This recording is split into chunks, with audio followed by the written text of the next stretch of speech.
Hello everyone, welcome to Chetan Bharat learning. कल की class में हमने स्टार्ट किया था topic the impact of British rule in India और the company rule in India. आज हम उसका सेकेंड पार्ट स्टार्ट करने जा रहे हैं। कल की क्लास में हमने basically the administrative policies and the constitutional position of East India company देखा था एंड किस तरह की उन्होंने एडमिनिस्ट्रेटिव पॉलिसीज़ इंट्रोड्यूस की थी। आज हम स्टार्ट करेंगे पहले कमर्शियल एंड इंडस्ट्रियल पॉलिसीज़ से, then will move to agricultural and the developmental aspect of the British rule in India. तो without wasting any time, introduction मैंने इन सब चीज़ों का आपको कल की क्लास में दे ही दिया था। आज हम स्टार्ट करते हैं commercial and industrial policy of the British. As far as the commercial policies of East India Company are concerned, इन्हें हम 3 पार्ट्स में डिवाइड कर सकते हैं। ये वाला जो टॉपिक है, मैं आप लोगों से रिक्वेस्ट करूँगा कि थोड़ा ध्यान से आप 5-10 मिनट मुझे सुने। इसे अंडरस्टैंड करना बहुत ज़रूरी है, क्योंकि ऐसा नहीं है कि जब से ईस्ट इंडिया कंपनी आई थी वो बस एक ही तरह की कमर्शियल पॉलिसीज़ अडॉप्ट कर रही है। इनमें भी चेंजेस आई हैं, फेजेस में हम इस चीज़ को स्टडी करते हैं एंड बुक्स में ये इतने अच्छे से ये वाला टॉपिक एक्सप्लेन भी नहीं किया होता। एंड कई बार तो जैसे अगर आपने पहले क्लासेस वगैरह लगाई हैं तो कई बार ये कोचिंग इंस्टीट्यूट्स भी इस टॉपिक को थोड़ा सा ऊपर से मोटा मोटा सा बता देते हैं। बताने वाली 2 लाइनें ही हैं, लेकिन उन 2 लाइंस का सिग्निफिकेंस जब तक हम नहीं समझेंगे तब तक हमें ये टॉपिक अच्छे से हम ग्रास्प नहीं कर पाएंगे। तो क्या था ईस्ट इंडिया कंपनी का कमर्शियल, क्या थी ईस्ट इंडिया कंपनी की कमर्शियल पोजीशन? एक चीज़ हम शुरू से करते आए हैं कि ईस्ट इंडिया कंपनी जब से बनी है ये प्राइमरीली ट्रेड करने के लिए, इसका हल्का सा रेफरेंस आपको मैंने कल की क्लास में भी दिया था कि ये प्राइमरीली ट्रेड के पर्पसेस से इंडिया आई थी। किन चीज़ों का ट्रेड करने के लिए आई थी? मैंने मॉडर्न हिस्ट्री स्टार्ट ही इस चीज़ से की थी कि फॉरेन कंपनीज इंडिया में टेक्सटाइल्स एंड स्पाइसेस का ट्रेड करने के लिए आ रही थी एंड उनका मेन ऑब्जेक्टिव क्या था या मेन मॉडल क्या थे जिससे वो प्रॉफिट कमाते थे? बाय चीप सेल डियर, सस्ते में खरीदो महंगे में बेचो। ये पॉलिसी को हम बोलते हैं मर्केंटलिस्ट पॉलिसी। फर्स्ट फेज जो है 1700s, जब से हम पॉलिटिकल कंक्वेस्ट स्टार्ट कर रहे हैं, एक्चुअली तो 1600 से ही, लेकिन 1750 से बैटल ऑफ प्लासी से उन्होंने पॉलिटिकल कंट्रोल एस्टेब्लिश कर लिया। तो हम कहते हैं 1757 से 1813। अब ऐसा नहीं है 1813 बिल्कुल ही कोई ऐसे बॉर्डर वाली लाइन है, लगभग 1810s वाली जो दशक है वहाँ तक जो मेन पॉलिसी रही है ब्रिटिश ईस्ट इंडिया कंपनी की वो थी एक्सप्लॉयटेशन बाय मर्चेंट कैपिटल या मर्केंटिलिज्म की पॉलिसी हम बोलते हैं।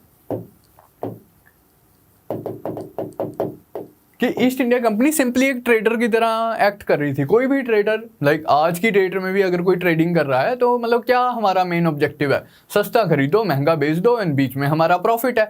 यही मॉडल ईस्ट इंडिया कंपनी ने अडॉप्ट किया। इंडिया से सस्ती टेक्सटाइल खरीदी, इंग्लैंड में जाके महंगी बेच दी। अब इस वाले एस्पेक्ट के ऊपर तो ऑलरेडी मैं बहुत सारी डिस्कशन कर चुका हूँ आप लोगों से। शुरू से ही हम इस एस्पेक्ट को हाईलाइट कर रहे हैं कि फ्लोरिशिंग ट्रेड एग्जिस्ट कर रहा था। Purchase and export of Indian textiles के ऊपर बेस्ड थी ईस्ट इंडिया कंपनी की commercial position and economic position.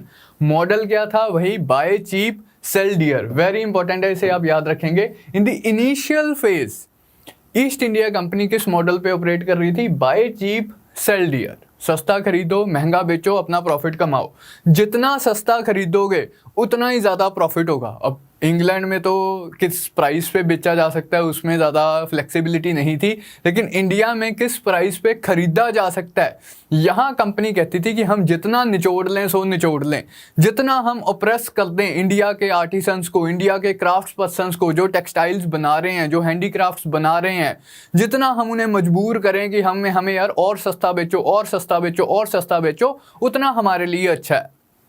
पहले वाले पीरियड में जब और भी फॉरेन कंपनीज एग्जिस्ट कर रही थी, ये प्रेशराइज करने का स्कोप इतना ज़्यादा नहीं था, क्योंकि Indian merchant, Indian artisan, Indian craft person बोल देता था यार तुमने खरीदना खरीदो, नहीं तो मैं किसी और को बेच दूंगा। मैं फ्रेंच को बेच देता हूँ, मैं डच को बेच देता हूँ, मैं इंडियन नवाब को बेच देता हूँ, इंडियन अरिस्टोक्रेट्स को बेच देता हूँ, नोबल्स को बेच देता हूँ, वो खरीद लेंगे मेरे से। अब 1757 या बक्सर ऑनवर्ड्स क्या पोजीशन थी कि बाकी कोई फॉरेन कंपनी तो बची नहीं है इंडिया में जिसके पास strong economic and political power हो। इंडियन पास को भी ये ओवर पावर करना इन्होंने स्टार्ट कर दिया है। अब इंडियन आर्टिसन के पास अपॉर्चुनिटी ही क्या बची है? वो किसको बेच सकता है? कंपनी कहती है कि हम तो इतने में ही बेचेंगे, बेचना है तो बेच दे, नहीं तो फिर भूखा मत जा। इंडियन आर्टिसन को बेचारे को मजबूरी में सस्ते प्राइस में उसे बेचना पड़ता था। तो कंपनी का तो बढ़िया है, मौज होगी उसकी, तो वो तो और सस्ते प्राइस में खरीद लेंगे और अपना प्रॉफिट एक्सपैंड करेंगे। इसी चीज को बोलते हैं हम एक्सप्लॉयटेशन बाय मर्चेंट कैपिटल। तो this policy led to exploitation of Indian artisans and the craftsperson, and of course it was accompanied by oppression of artisans as well। उन्हें oppress किया जाता था कि आप और सस्ते में बेचो और सस्ते में बेचो, उन्हें मजबूरी किया जाता था। लेकिन even with this exploitative model एक प्रॉब्लम थी। वो प्रॉब्लम क्या थी कि इस ट्रेड को फाइनेंस कैसे किया जाए। चाहे जितने भी सस्ते में बेचने के लिए हम इंडियन आर्टिसन को मजबूर कर दें, कुछ पैसे तो इन्वेस्ट करने पड़ेंगे। ये पॉइंट भी मैं पहले हाईलाइट कर चुका हूँ प्रीवियस क्लासेस में। चाहे हम जितना भी मजबूर कर दें इंडियन आर्टिसन को, क्राफ्ट पर्सन को, कि तू और सस्ता बेच और सस्ता बेच और सस्ता बेच, लेकिन कहीं से तो उसे कुछ पैसे तो देने पड़ेंगे, कुछ इन्वेस्टमेंट तो करनी पड़ेगी इस ट्रेड को फाइनेंस करने के लिए। कैसे इन्वेस्ट किया जाए। अब ऐसा तो है नहीं है कि ब्रिटेन इंडिया को बहुत सारी कमोडिटीज सप्लाई करता था। ब्रिटेन का इंडिया के साथ अच्छा इंपोर्ट एक्सपोर्ट चल रहा था। ये वन वे ट्रेड चल रहा था। इंडिया ब्रिटेन से कुछ नहीं ले रहा था, सिर्फ इंडिया टेक्सटाइल्स एक्सपोर्ट कर रहा था। तो अब ब्रिटेन को अगर इंडिया से टेक्सटाइल्स खरीदनी है, चाहे जितनी भी सस्ती खरीदनी हो, तो ब्रिटेन को रुपए चाहिए, इंडियन करेंसी चाहिए, मतलब गोल्ड या सिल्वर चाहिए। वैसे तो उन जमानों में डॉलर तो था नहीं। तो ब्रिटेन को इंडिया में गोल्ड या सिल्वर इंपोर्ट करना पड़ेगा। Initially this trade was financed by import of Boolean. इस बात से अब ब्रिटेन के इकोनॉमिस्ट बहुत परेशान थे कि यार ईस्ट इंडिया कंपनी इतना सारा गोल्ड ब्रिटेन से इंडिया लेके जाती है। चलो उससे फ़ायदा भी होता है, लेकिन फ़ायदा ईस्ट इंडिया कंपनी को होता है। सरकार के पॉइंट ऑफ व्यू से देखें या लार्जर इकोनॉमी के पॉइंट ऑफ व्यू से देखें, ब्रिटेन से इतना सारा पैसा इंडिया जा रहा है इस ट्रेड को फाइनेंस करने के लिए। ईस्ट इंडिया कंपनी भी इस बात से कंसर्न थी, ब्रिटिश जनरल पब्लिक भी इस बात से कंसर्न थी, ब्रिटिश सरकार भी इस बात से कंसर्न थी। लेकिन How the position changed after Battle of Buxar, after Treaty of Allahabad, जब ईस्ट इंडिया कंपनी को diwani rights over Bengal, Bihar and Orissa मिले। अब ईस्ट इंडिया कंपनी को ब्रिटेन से गोल्ड एंड सिल्वर इंपोर्ट करने की ज़रूरत नहीं है। वो इंडिया के रेवेन्यूज़ का ही इस्तेमाल कर सकती है टू फाइनेंस दिस ट्रेड। जो लोगों से टैक्स कलेक्ट किया, जो लोगों से लैंड रेवेन्यू कलेक्ट किया, उसका कुछ हिस्सा अपने एक्सपेंडिचर में लगा दिया, कुछ हिस्सा इस्तेमाल कर लिया इंडिया से टेक्सटाइल्स खरीदने के लिए, अपने ट्रेड को फाइनेंस करने के लिए। इस तरह से इनिशियल फेज में कंपनी ने इंडियंस को एक्सप्लॉइट किया। This was the commercial position of East India company in the initial phase. फिर इसमें चेंजेस किस तरह से आए। अब हम मूव करते हैं सेकेंड फेज ऑफ एक्सप्लॉयटेशन के ऊपर, जिसे हम बोलते हैं एक्सप्लॉयटेशन बाय इंडस्ट्रियल कैपिटल। इस चीज़ का भी हल्का सा रेफरेंस मैंने लास्ट क्लास में लिया था। मैंने आपको बताया था कि ब्रिटेन में इंडस्ट्रियल रेवोल्यूशन स्टार्ट होती है 1750s के आसपास। 1750-60s में इंडस्ट्रियल रेवोल्यूशन स्टार्ट होती है। धीरे धीरे ये प्रोसीड करती है 1810 ऑनवर्ड्स। 1810 ऑनवर्ड्स इंडस्ट्रियल रेवोल्यूशन के जो इम्पैक्ट होते हैं, इंडस्ट्रियल रेवोल्यूशन का जो लार्जर इकोनॉमी में रोल होता है, वो बहुत ज़्यादा इंक्रीज कर जाता है। एंड सबसे पहले कौन सा सेक्टर इंडस्ट्रियलाइज होता है, मैंने कल भी इस बात पे डिस्कशन की थी कि सबसे पहले टेक्सटाइल इंडस्ट्री, टेक्सटाइल वाला जो सेक्टर होता है वो इंडस्ट्रियलाइज होता है। ब्रिटेन में कॉटन मिल्स इस्टेब्लिश होती हैं, कॉटन टेक्सटाइल मैन्युफैक्चर करने के लिए इंडस्ट्रीज इस्टेब्लिश होती हैं, कोल बेस्ड इंडस्ट्रीज इस्टेब्लिश होती हैं, स्टीम पावर का इस्तेमाल होता है, mining industry, coal mining industry and textile industry सबसे पहले इंडस्ट्रियलाइज होती हैं। टेक्सटाइल सेक्टर सबसे पहले इंडस्ट्रियलाइज होता है। अब इसकी वजह से एक क्लैश सा क्रिएट हो गया। क्लैश किस तरह से क्रिएट हो गया? ईस्ट इंडिया कंपनी इंडिया से क्या लेके जाती थी? इंग्लैंड टेक्सटाइल्स लेके जाती थी।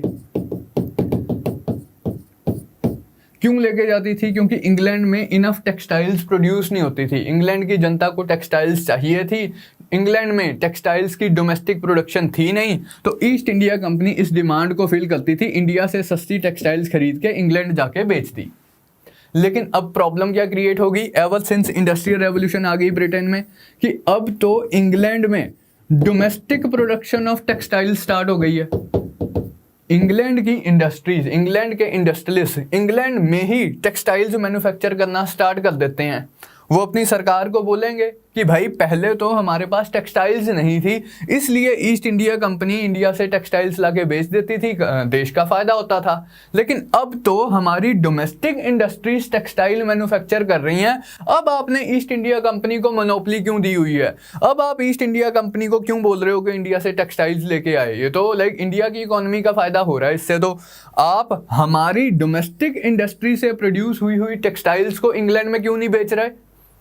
तो इन्होंने सरकार के ऊपर प्रेशर डालना स्टार्ट किया। मतलब पॉलिटिकली जो इंडस्ट्रियलिस्ट थे वो थोड़े से इन्फ्लुएंशियल हो जाते हैं, वो सरकार के ऊपर प्रेशर क्रिएट करते हैं कि ये पॉलिसी ख़त्म की जाए, ये पॉलिसी चेंज की जाए as far as trade is concern. In fact India से आने वाली टेक्सटाइल्स तो बंद की ही जाएं, बल्कि हमारे जो एक्स्ट्रा टेक्सटाइल्स प्रोड्यूस हो रही हैं, सरप्लस टेक्सटाइल प्रोडक्शन हो रहा है। अब हमारा तो छोटू सा देश है, हमारी छोटी सी पॉपुलेशन है, लेकिन हमारी इंडस्ट्रीज तो बहुत टेक्सटाइल्स प्रोड्यूस कर रही हैं। अब इन टेक्सटाइल्स को मार्केट्स भी तो चाहिए, ये कहीं जाके लाइक बेचनी भी तो हैं हमने। तो आप instead of importing textiles from India, वो तो आप बंद कर ही दो। इनफैक्ट आप हमारी डोमेस्टिकली प्रोड्यूस टेक्सटाइल्स को अब इंडिया बेचना स्टार्ट करो। आप हमें परमिशन दो कि हम इंडिया जाके अपनी टेक्सटाइल्स बेच सकें। बिल्कुल रिवर्स हो गया सिस्टम। पहले जो सिस्टम था उससे बिल्कुल उल्टा सिस्टम हो गया। पहले इंडिया टेक्सटाइल्स प्रोवाइड करता था इंग्लैंड को। अब इंडस्ट्रियल रेवोल्यूशन के आने से क्या हुआ, ब्रिटिश इंडस्ट्रियलिस्ट अपनी सरकार को बोलते हैं कि आप वहां से आने वाली टेक्सटाइल्स तो बंद कर ही दो, हमारी टेक्सटाइल्स को इंडिया बेचने की परमिशन दो। ये जो आपने ईस्ट इंडिया कंपनी को मोनोपोली दे रखी है कि सिर्फ आप ही ट्रेड करोगे और कोई ट्रेड नहीं करूँगा, ये मोनोपोली बंद की जाए। आप हमें अलाउ करो कि हम इंडिया जाके अपनी टेक्सटाइल्स बेच दें, हमारे देश का कितना फायदा होगा। This was the background to the charter act of 1813। हमने किया था कि चार्टर एक्ट ऑफ 1813 में एक इंपॉर्टेंट प्रोविजन क्या थी कि कंपनी की ट्रेड मोनोपोली को अबॉलिश कर दिया गया था। कल मैंने इसी कंटेक्स्ट में रेफरेंस लिया था कि मतलब व्हाट वाज द बैकग्राउंड, क्यों इस ट्रेड मोनोपोली को ख़त्म कर दिया गया था, 2 एक्सेप्शंस के साथ। अगले 20 साल बाद वो भी ख़त्म कर दिया गया था। ये था उसका बैकग्राउंड कि ब्रिटिश इंडस्ट्रियलिस्ट कहते हैं कि भाई हमें इंडिया में अपनी टेक्सटाइल्स बेचने की परमिशन दी जाए। अब 2 लेवल पे इसका इंडिया को नुकसान हुआ। जो पहले इंडिया की टेक्सटाइल चलो जिस भी रेट पे बिक रही थी, इंडिया टेक्सटाइल सप्लाई कर रहा था। इंडिया के जो आर्टिसंस थे, क्राफ्ट्स पर्सन्स थे, जो टेक्सटाइल्स प्रोड्यूस करते थे, जो हैंडीक्राफ्ट्स प्रोड्यूस करते थे, चाहे उन्हें अप्रेस किया जाता था लेकिन फिर भी उनकी टेक्सटाइल्स बिक जाती थी, फिर भी उनके हैंडीक्राफ्ट्स बिक जाते थे। ईस्ट इंडिया कंपनी के एजेंट्स उनसे खरीद लेते थे। अब तो कोई खरीद ही नहीं रहा। पहले सस्ते में खरीद तो देते थे, अब तो कोई खरीद ही नहीं रहा। ईस्ट इंडिया कंपनी को बोल दिया गया भाई आप इंडिया से टेक्सटाइल्स नहीं खरीदोगे। तो कंपनी के एजेंट्स जो पहले ऑपरेस कर के सस्ते में खरीद लेते थे, अब तो वो खरीद ही नहीं रहे हैं। उल्टा कंपनी अपनी पॉलिटिकल पावर का इस्तेमाल करके हमारी टेक्सटाइल्स को डिस्ट्रॉय ज़रूर करती है। वो कहती है कि जब तक इंडिया में टेक्सटाइल्स बनती रहेंगी तब तक ये compete करती रहेंगी हमारी इंडस्ट्रियल गुड्स के साथ। As if customs were not enough, as if मतलब सरकारी regulations were not enough. British East India company, Shashi Tharoor ये काफ़ी डिटेल में इस पॉइंट के ऊपर डिस्कस करते हैं अपनी बुक्स में कि ब्रिटिश ने अपनी पॉलिटिकल पावर का इस्तेमाल किया to destroy Indian industries, to destroy Indian handicrafts. ना रहेगा बांस, ना बजेगी बांसुरी, ना इंडिया में टेक्सटाइल प्रोडक्शन होगी, हैंडीक्राफ्ट प्रोडक्शन होगी, ना ये compete करेंगे हमारे गुड्स के साथ। मतलब वो उसका ऑब्जेक्टिव ये था कि मान लो अब ब्रिटेन से यही चीज़ हो गई, ब्रिटिश इंडस्ट्रीज़ को आपने परमिशन दे दी कि इंडिया जाकर अपनी टेक्सटाइल्स बेचो, यहाँ अपनी डोमेस्टिक प्रोडक्शन बढ़िया चल रही है, इंडियन आर्टिसंस इंडिया के लोगों को अपनी हैंडमेड हैंडीक्राफ्ट्स दे रहे हैं, हैंडमेड टेक्सटाइल्स दे रहे हैं, हमारे लोग तो वही खरीदते रहेंगे। क्यों खरीदेंगे हम भाई इंडस्ट्रियल गुड्स? हमें नहीं खरीदने, हम तो जो पुराना मेरा सप्लायर चला आ रहा है मैं तो उसी से अपना कुर्ता पजामा खरीदूंगा। तो उसके लिए कहते हैं कि यार इंडिया की हैंडीक्राफ्ट इंडस्ट्री को डिस्ट्रॉय किया जाए, तभी हमारे इंडस्ट्रियल गुड्स इंडिया जाके बिकेंगे। तो आप देख रहे हैं किस तरह से नुकसान हो रहा है। तो ये चीज़ आपको समझने की ज़रूरत है। 1813 ऑनवर्ड्स जो कंपनी की कमर्शियल पोजीशन है वो एकदम से चेंज हो जाती है, एंड इस फेज को हम बोलते हैं exploitation bye industrial capital in India. ठीक है, अप्रिशिएट कर पा रहे हो? थोड़ा सा भाषणबाजी सी पढ़ लेते हैं, एग्जाम में हमने लिखना आ जाए तो क्या किस तरह से लिखना है। इंडस्ट्रियल रेवोल्यूशन इन ब्रिटेन की वजह से there was a complete change in the commercial relations. Now Indian handicrafts, because of industrial revolution in Britain, Indian handicrafts were not welcome in Britain. इस चीज को अचीव करने के लिए उन्होंने क्या किया, बहुत हैवी कस्टम्स ड्यूटी इम्पोज कर दी। पहले ईस्ट इंडिया कंपनी को फ्री परमिशन थी कि जो लेके आना ले आओ। अब ईस्ट इंडिया कंपनी के गुड्स के ऊपर हैवी कस्टम्स ड्यूटी लगा दी। भाई अगर इंडिया से कोई गुड्स लेके आना है तो आपको कस्टम्स ड्यूटी लगानी पड़ेगी। 100 रुपए की टी शर्ट है, उसके ऊपर 100% कस्टम ड्यूटी लगा दी। मैं ऐसे हाइपोथेटिकल फिगर ले रहा हूँ, तो वो वही टी शर्ट 200 रुपए की बन गई। तो इस तरह से इंडियन हैंडीक्राफ्ट्स को ब्लॉक करने की कोशिश की गई ब्रिटेन में, ताकि इनकी टेक्सटाइल्स बिके ही ना ब्रिटेन में। On the other hand, British factory made goods they flooded the Indian market. British factory made goods flooded the Indian markets, वही रिवर्स प्रोसेस जिसकी मैं बात कर रहा था। इन दोनों ही चीज़ों का कॉन्सिक्वेंस क्या हुआ? What was the consequence of ये दोनों चीज़ें? कि एक तो इंडियन हैंडीक्राफ्ट गुड्स अब बिक नहीं रहे हैं ब्रिटेन में, दूसरा ब्रिटिश गुड्स इंडिया में बिक रहे हैं। इंडिया की हैंडीक्राफ्ट इंडस्ट्री डिस्ट्रॉय हो जाती है। A process which we call as D industrialisation of India. India की डी इंडस्ट्रियलाइजेशन हो गई इन दोनों चीज़ों की वजह से, इस चीज़ की वजह से। तो बोलते हैं कि industrialisation of Britain was financed by D industrialisation of India. कि ब्रिटेन इंडस्ट्रियलाइज किस तरह से कर पाया, क्यों कर पाया? One of the reason was कि exploitation that it involved in the colonies, particularly India. तो it led to deindustrialisation. Next, अब इसका एक कॉन्सिक्वेंस क्या हुआ? What was the ultimate consequence of all this thing happening? इन deindustrialisation तो हो गया, एक और चेंज आया। इंडिया के ट्रेडिंग रिलेशंस विद ब्रिटेन भी चेंज हो जाते हैं। पहले हम डिस्कस कर रहे हैं कि इससे पहले वाले मर्केंटलिज्म वाले फेज में क्या था कि इंडिया से फिनिश्ड गुड्स, मतलब फाइनल गुड्स इंडिया से इंग्लैंड एक्सपोर्ट होते थे। Textiles, handicrafts, finished goods India से एक्सपोर्ट होते थे। अब एक्सपोर्ट्स की तो ज़रूरत है नहीं है। ब्रिटिश इंडियन सरकार क्या करती है? इंडियंस को बोलती है कि आप आपकी टेक्सटाइल्स नहीं हम खरीदेंगे, लेकिन अगर आप कॉटन ग्रो करोगे, रॉ कॉटन ग्रो करोगे, वो हम आपसे खरीद लेंगे। रॉ कॉटन अब ब्रिटिश इंडस्ट्रीज को चाहिए। कॉटन टेक्सटाइल्स इंडस्ट्री में रॉ मटेरियल क्या है? Raw cotton. अब ब्रिटेन में तो कितनी ही कॉटन प्रोड्यूस होती है, तो पहले यूएसए से इंपोर्ट करते थे कॉटन, और भी कॉलोनी से। यूएसए तो चलो इंडिपेंडेंट हो गया 1780s में, तो उसके बाद इन्होंने इंडिया के ऊपर फोकस करना स्टार्ट कर दिया। चलो इंडिया से इंपोर्ट कर लेते हैं। और भी कॉलोनीज थी ब्रिटेन की, काफ़ी सबसे बड़ा कॉलोनियल एम्पायर था, तो अपनी कॉलोनीज से ये कॉटन इंपोर्ट करते थे। यही कॉटन ब्रिटिश इंडस्ट्रीज को फीड करता था। तो अब क्या हुआ? Because of industrial revolution progressing in Britain, east India company ने इंडिया के फार्मर्स को बोला, पेजेंट्स को बोला कि आप अगर कॉटन ग्रो करोगे तो हम आपके कॉटन को एक्सपोर्ट कर देंगे ब्रिटेन। एक और तरीके से रिवर्सल हो गया। पहले इंडिया फिनिश्ड गुड्स एक्सपोर्ट किया करता था, अब इंडिया रॉ मटेरियल एक्सपोर्ट करना स्टार्ट कर दिया। Again a process that can be directly linked with D industrialisation of India. India began exporting raw cotton, indigo etcetera. Indigo मतलब नील, जो जिसे डाई करने के लिए इस्तेमाल किया जाता है। ब्लू कलर की, रिच ब्लू कलर की डाई होती है इंडिगो की, नील। तो डाइंग प्रोसेसेस के लिए यूरोप में इंडिगो की डिमांड थी। इंडिया से इंडिगो एक्सपोर्ट किया जाता था यूरोप। तो इन चीज़ों का एक्सपोर्ट इंडिया ने स्टार्ट कर दिया instead of finished goods. Thus, India became an agrarian colony of industrial Britain. ये स्टेटमेंट्स ही आप याद रख सकते हैं, आप आंसर वगैरह में लिख भी सकते हैं। As a result of industrialization in Britain, India became an agrarian colony of industrial Britain. एक क्लासिकल कलोनियल रिलेशंस हम इसे बोलते हैं कि जब हम रॉ मटेरियल एक्सपोर्ट करते हैं एंड इंडस्ट्रियल जो इकोनॉमी होती है वो हमें फिनिश गुड्स एक्सपोर्ट करती है। हम रॉ मटेरियल प्रोवाइड कर रहे हैं, वो फिनिश्ड गुड्स प्रोवाइड कर रहे हैं। इस तरह के ट्रेडिंग रिलेशंस को हम बोलते हैं कॉलोनियल ट्रेडिंग रिलेशंस, कि कॉलोनी सप्लाई कर रही है, वहाँ से फिनिश्ड गुड्स आ रहे हैं। India became an agrarian colony of industrial Britain. अब ये तो था सेकेंड फेज। 1850s ऑनवर्ड्स इस प्रोसेस में भी एक चेंज आया। मतलब ऐसा नहीं है कि बिल्कुल ख़त्म ही हो गया, ये वाला प्रोसेस तो चल ही रहा है, एक्सप्लॉयटेशन बाय इंडस्ट्रियल कैपिटल, लेकिन एक और प्रोसेस उसमें ऐड हो जाता है। 1850s ऑनवर्ड्स हम उस प्रोसेस को बोलते हैं एक्सप्लॉयटेशन बाय फाइनेंस कैपिटल।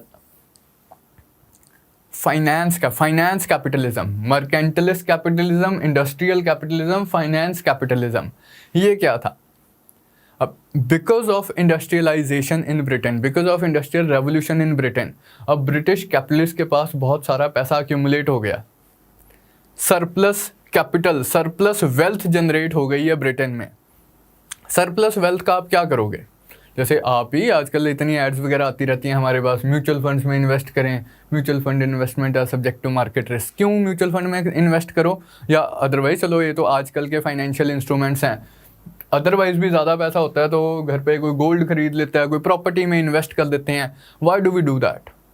क्योंकि पैसा पड़ा तो ऐसे आइडल है, उसके ऊपर कोई मतलब वो इंक्रीज़ नहीं कर रहा, लेकिन अगर हम इन्वेस्ट कर देंगे तो उस इन्वेस्टमेंट के ऊपर हमें रिटर्न आएगा, हमारी वेल्थ ग्रो करेगी। एक जनरल सा कंसर्न है। एंड इन्वेस्टमेंट भी हम उन वेंचर्स में करना चाहते हैं जो हमें ज़्यादा रिटर्न दें, जो हमें ज़्यादा प्रॉफिट दें। हमारे पास ऑप्शन हो, हमें पता हो कि लेट्स से कि एक सिंपल सी एग्जांपल ले लेते हैं कि एक बैंक में अगर आप एफडी करवाओगे आपको 4% इंटरेस्ट मिलेगा, दूसरे बैंक में आप एफडी करवाओगे आपको 14% इंटरेस्ट मिलेगा। आप उसी में इन्वेस्ट करोगे अपना पैसा जो आपको ज़्यादा रिटर्न दे रहा है। तो यही कंसर्न था ब्रिटेन का। इंडस्ट्रियल रेवोल्यूशन आ गई है, ब्रिटिश कैपिटलिस्ट के पास अब सरप्लस वेल्थ जनरेट हो गई है। इस सरप्लस वेल्थ को अब इन्वेस्ट करना है, कहाँ इन्वेस्ट करें? अब अगर वो ब्रिटिश इकोनॉमी में इन्वेस्ट करते हैं, ब्रिटिश इकोनॉमी में एक सैचुरेशन सी आ चुकी है, वहाँ बहुत ज़्यादा रिटर्न नहीं पॉसिबल है, कम रिटर्न पॉसिबल है, कम प्रॉफिट पॉसिबल है। लेकिन अगर कॉलोनीज़ में इसी पैसे को इन्वेस्ट किया जाए, कॉलोनीज़ की इकोनॉमी को तो हम मैनिपुलेट कर सकते हैं, वहाँ हमारी पॉलिटिकल सरकार भी है, तो कॉलोनीज़ में अगर इसी पैसे को इन्वेस्ट किया जाए तो हमें बेटर रिटर्न मिल सकती है, पॉसिबिलिटी है कि हमें अच्छी रिटर्न मिले। वहाँ हम अपनी पॉलिटिकल पावर का इस्तेमाल कर सकते हैं वहाँ की इकोनॉमी को मैनिपुलेट करने के लिए। तो यही अब होता है थर्ड फेज में, एक्सप्लॉयटेशन बाय फाइनेंस कैपिटल में। ये फेज स्टार्ट होता है because of the need to invest surplus capital to maximize the gains. Home front पे इतना ज़्यादा ये पॉसिबल नहीं था, कॉलोनीज़ में ये चीज़ पॉसिबल थी, इसलिए कॉलोनीज़ में वो इन्वेस्ट करते थे। एंड कॉलोनीज़ में सबसे jewel in the British crown था India. India was seen as a captive market with guaranteed revenues. कि अभी कॉलोनी तो है ही है, ये नहीं खरीदेंगे तो कौन खरीदेगा, यहाँ नहीं इन्वेस्ट करके हम प्रॉफिट कमाएंगे तो कहाँ प्रॉफिट कमाएंगे। तो उसका कॉन्सिक्वेंस क्या हुआ? बहुत सारी companies, finance houses, managing agencies came into existence जो कि इंडिया में ब्रिटेन का पैसा इन्वेस्ट करते थे। जॉइंट स्टॉक कंपनीज बन जाती हैं रजिस्टर्ड इन ब्रिटेन, जो इंडिया में अपना पैसा इन्वेस्ट करते थे एंड इंडियन सरकार की मदद से फेवरेबल पॉलिसीज वो पास करवा लेते थे एंड पैसा अपना रिकवर करते थे, प्रॉफिट कमाते थे। फाइनेंस हाउसेस मतलब बैंक्स वगैरह, ये भी इंडिया में पैसा इन्वेस्ट करते थे एंड उससे प्रॉफिट कमाते थे। मैनेजिंग एजेंसीज, ये सारी रजिस्टर्ड इन ब्रिटेन होती थी, इंडिया में ब्रिटिश पब्लिक का पैसा इन्वेस्ट करते थे ताकि ब्रिटिश पब्लिक को उससे प्रॉफिट मिले। इसके क्लासिकल एग्जांपल है हमारे पास the transportation industry, particularly Indian railways. Railways के बारे में हम डेवलपमेंटल जब पॉलिसीज करेंगे तब भी डिस्कशन करेंगे। आइडिया क्या था कि ब्रिटिश सरप्लस कैपिटल को इंडिया में इन्वेस्ट किया जाए। अगर ब्रिटेन में ही रेलवेज को बनाने के लिए पैसा इन्वेस्ट करते हैं, 1850s आते आते ब्रिटेन में बहुत रेलवेज बन गई हैं, अब इतना प्रॉफिट नहीं है, तो ज़्यादा मैक्सिमाइज नहीं कर सकते हम अपने गेन्स को। लेकिन अगर इंडिया में हम इन्वेस्ट करें, ब्रिटिश इंडियन सरकार को बोलेंगे हमें फ्री में लैंड दे दो या सस्ते में लैंड दे दो। ब्रिटिश इंडियन सरकार सस्ते में लैंड ही नहीं दे रही थी, ब्रिटिश इंडियन सरकार ब्रिटिश इंडस्ट्रियलिस्ट को ये गारंटी भी दे रही थी कि हम आपको 5% प्रॉफिट तो कम से कम दिलाएंगे ही दिलाएंगे।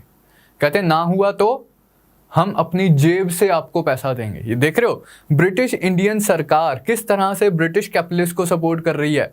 कह रही कि अगर आपको इंडिया में इन्वेस्ट किए गए पैसे के ऊपर, रेलवेज में इन्वेस्ट किए गए पैसे के ऊपर 5% प्रॉफिट ना हुआ अपने कमर्शियल ऑपरेशन से, तो हम अपनी जेब से, भारतीय सरकार, ब्रिटिश इंडियन सरकार अपनी जेब से आपको प्रॉफिट रिकवर करवाएगी। जेब से कहां से करवाओगे? वो कौन सा पैसा है? सरकार के पास पैसा कहां से आया? इंडिया के टैक्स पेइंग रेवेन्यू है, टैक्स पेयर्स का रेवेन्यू है। इंडिया का टैक्स रेवेन्यू से ब्रिटिश इंडस्ट्रीज को सपोर्ट किया जा रहा है। तो इस तरह से अगेन एक्सप्लॉयटेशन हो रही थी, लेकिन एक डिफरेंट तरीके से। तीनों फेजेस में एक्सप्लॉयटेशन हो रही है, लेकिन थोड़े थोड़े डिफरेंट तरीके से। तो इसी डिफरेंस को आप लोगों ने अप्रिशिएट करना है।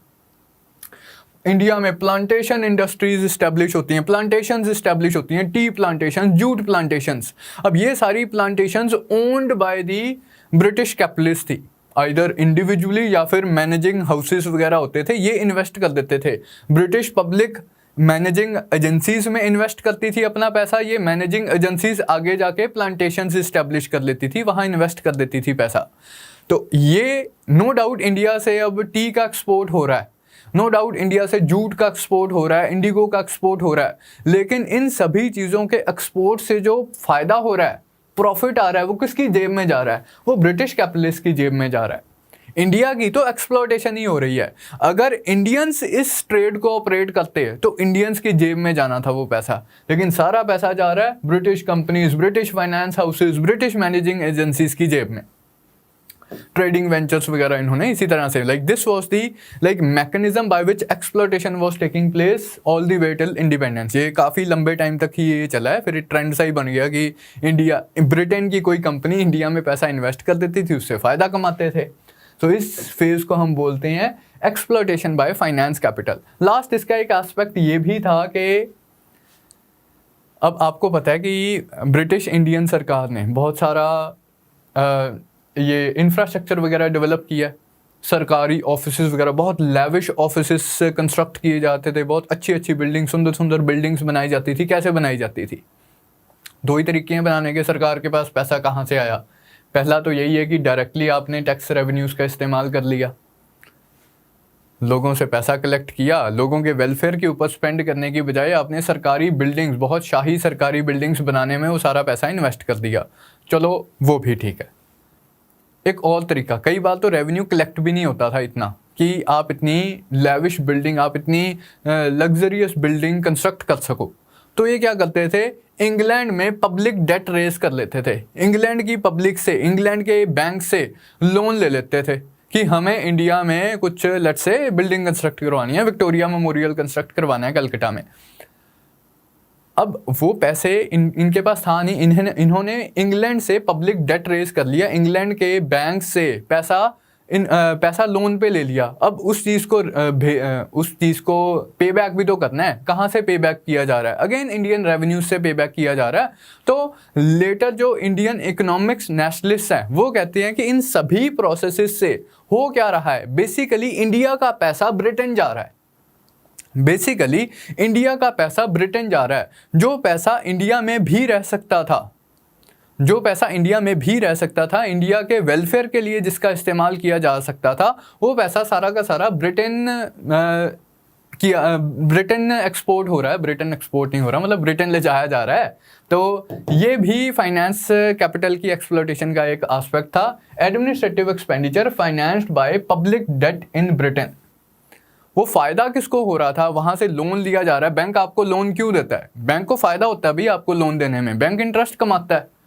इंडिया में अगर आप इंडिया वाले बैंक से अगर आप लोन लेते तो इंडिया का बैंक लोकली वो पैसा रखता, उसकी एक्सपेंशन होती, इंडिया का फ़ायदा होता। आपने इंग्लैंड में पब्लिक डेट रेज किया, उसका फ़ायदा हो रहा है इंग्लैंड के बैंक्स को, इंग्लैंड की पब्लिक के लिए उसका इस्तेमाल किया जा रहा है। तो इस तरह से इंडिया की एक्सप्लॉयटेशन हो रही है। So this was all as far as the economic policies or या फिर commercial policies of East India Company in India were concerned. सारे ही processes में exploitation of India हो रही है, सारे ही processes में oppression of Indians हो रहा है, सारे ही processes से drain of wealth from India हो रहा है। अब हम नेक्स्ट एस्पेक्ट के ऊपर आते हैं, that is the agricultural policies of East India company in India. इसकी कहानी फिर से हम स्टार्ट करेंगे 1765 में ट्रीटी ऑफ इलाहाबाद से। 1765 में ट्रीटी ऑफ इलाहाबाद के बाद कंपनी को दीवानी राइट्स मिले, राइट टू कलेक्ट रेवेन्यू मिला फ्रॉम बंगाल, बिहार एंड उड़ीसा। लेकिन किस तरह से रेवेन्यू कलेक्ट किया जाएगा, इसका कोई सिस्टम नहीं बनाया कंपनी ने, क्योंकि कंपनी इंडिया में कोई पैसा इन्वेस्ट नहीं करना चाहती थी, बस ज़्यादा से ज़्यादा पैसा कमाना चाहती थी। ये इन्होंने जो पुराना सिस्टम चला आ रहा था उसी सिस्टम को कंटिन्यू किया, बस सारा का सारा पैसा जो उस पुराने सिस्टम से कलेक्ट होता था खुद हड़पना स्टार्ट कर दिया।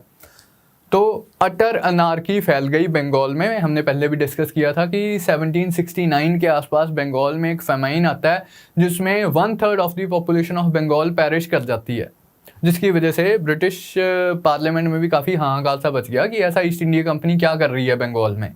तो उसके बाद दी रेगुलेटिंग एक्ट पास होता है 1763 में। इस एक्ट में कंपनी को बोला जाता है कि भाई आप अपनी रिस्पॉन्सिबिलिटी जिम्मेदारी के साथ उठाओ, आपको दीवानी राइट्स मिले हैं, आप प्रॉपरली एज दीवान फंक्शन करो, आप प्रॉपरली रेवेन्यू कलेक्ट करो एंड उस रेवेन्यू का प्रॉपरली आप अकाउंट्स मेंटेन करो, प्रॉपरली आप उसे इस्तेमाल करो। अब इस प्रोसेस में बिकॉज रेगुलेटिंग एक्ट ने ऐसा बोला था, तो वॉरेन हेस्टिंग्स क्या करते हैं, वॉरेन हेस्टिंग्स जो कि पहले गवर्नर जनरल ऑफ बंगाल होते हैं रेगुलेटिंग एक्ट के टाइम पे, वो एक सिस्टम सा इंट्रोड्यूस करते हैं, लेकिन वो सिस्टम इतना सेटिस्फैक्टरी नहीं होता है। उस सिस्टम में चेंजेस की ज़रूरत होती हैं। तो क्या चेंजेस इंट्रोड्यूस करती है ब्रिटिश सरकार, पहले तो 3 डिफरेंट फॉर्म्स ऑफ सेटलमेंट्स आती हैं, जिनमें से सबसे पुरानी थी परमानेंट सेटलमेंट। बंगाल वाले सिस्टम को थोड़ा सा रिफॉर्म करने के लिए लॉर्ड कॉर्नवालिस 1793 में परमानेंट सेटलमेंट इंट्रोड्यूस करते हैं। क्या थी ये परमानेंट सेटलमेंट, अभी उसकी डिटेल्स में आते हैं नेक्स्ट स्लाइड में। लेकिन eventually over the period of time British जो सरकार थी वो रियलाइज़ करती है कि यार परमानेंट सेटलमेंट भी इतना अच्छा सिस्टम नहीं है, तो वो रैयतवारी सेटलमेंट इंट्रोड्यूस करते हैं 1820s में आके। इस सिस्टम के भी कुछ फ्लॉज होते हैं, तो 1830s में ये महलवारी सेटलमेंट इंट्रोड्यूस करते हैं। तो बेसिकली इस टॉपिक में हमने हमारे एग्जाम पॉइंट ऑफ व्यू से स्टडी क्या करना है, इन्हीं 3 रेवेन्यू सेटलमेंट्स के बारे में स्टडी करना है कि वो क्या सिस्टम्स थे जिसके थ्रू ब्रिटिश सरकार इंडिया के लोगों से लैंड रेवेन्यू कलेक्ट करती थी। पहला परमानेंट सेटलमेंट, फिर रैयतवारी सेटलमेंट, फिर महलवारी सेटलमेंट। अब इन तीनों के बारे में 1 by 1 डिस्कस करते हैं। The permanent settlement of Bengal, Bihar and Orissa.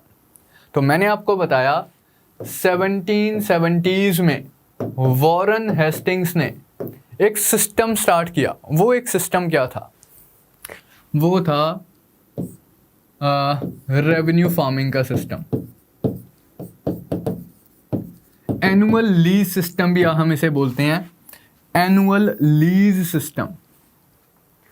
Basically इस सिस्टम में क्या था कि बिडिंग की जाएगी, ऑक्शनिंग की जाएगी कि ये पोर्शन ऑफ लैंड है, इसको लेट्स से कि हमने प्लॉट्स में डिवाइड कर दिया, तो इस पोर्शन ऑफ लैंड से कौन मेरे को सबसे ज़्यादा रेवेन्यू कलेक्ट करके देगा। कोई बोलता है 1 करोड़, कोई बोलता है 2 करोड़, कोई बोलता है 4 करोड़। जो सबसे ज़्यादा बोली लगाएगा उस बंदे को इस जगह का, इस प्लॉट का रेवेन्यू कलेक्टर अपॉइंट कर दिया जाएगा 1 साल के लिए। एनुअल लीज सिस्टम, हर साल बोली लगाई जाएगी, उसने अपना रेवेन्यू कलेक्ट करके दे दिया, जैसे भी करके दे। अब इससे क्या हो रहा है कि वो जो बंदा है वो बंदा permanently connected with this plot of land नहीं है, उसके साथ बस 1 साल का कॉन्ट्रैक्ट हुआ है कि तू हमें 1 करोड़ रेवेन्यू कलेक्ट करके दे दे यहाँ से। उस बंदे को ये है कि मैं जैसे तैसे इसी प्लॉट से अगर 1.5 करोड़ रेवेन्यू कलेक्ट कर लूँ तो 50 लाख किसकी जेब में जाएगा, कंपनी को मैंने कितना देना है, 1 करोड़। अगर मैं लोगों को तड़पा के, लोगों को ऑप्रेस करके यहाँ से 1.5 करोड़ रुपया निचोड़ लूँ तो 50 लाख मेरी जेब में जाएगा, ऐसा है मेरी तो। इसलिए ये जो सिस्टम वॉरेन हेस्टिंग्स इस्टेब्लिश करते हैं ये भी कोई अच्छा सिस्टम नहीं होता। ब्रिटिश सरकार इन्हें बोलती है कि आप अच्छा सिस्टम इस्टेब्लिश करो, लेकिन ये अच्छा सिस्टम इस्टेब्लिश करते नहीं है। ये फटीचर सा सिस्टम होता है जिसमें इंडिया के लोगों का बहुत ज़्यादा ऑपरेशन होता है, बहुत ज़्यादा अत्याचार किया जाता है इंडिया के लोगों के ऊपर रेवेन्यू कलेक्टर्स के द्वारा। क्योंकि रेवेन्यू कलेक्टर्स को क्या था, उनको तो ये था कि यार हम जितना ज़्यादा रेवेन्यू ले लेंगे, जो सरप्लस होगा, जो एक्स्ट्रा होगा, वो मेरी जेब में जाएगा। एंड उन लोगों को ऐसा भी नहीं था कि यार मैं लोगों को क्या जवाब दूंगा, आज मैं यहाँ का रेवेन्यू कलेक्टर हूँ, अगले साल मैं यहाँ का रेवेन्यू कलेक्टर हूँ, उसके अगले साल मैं यहाँ का रेवेन्यू कलेक्टर हूँ, मेरे को क्या लेना यहाँ के लोगों के साथ क्या हो रहा है। तो इसलिए इस सिस्टम में बहुत फ्लॉज थे।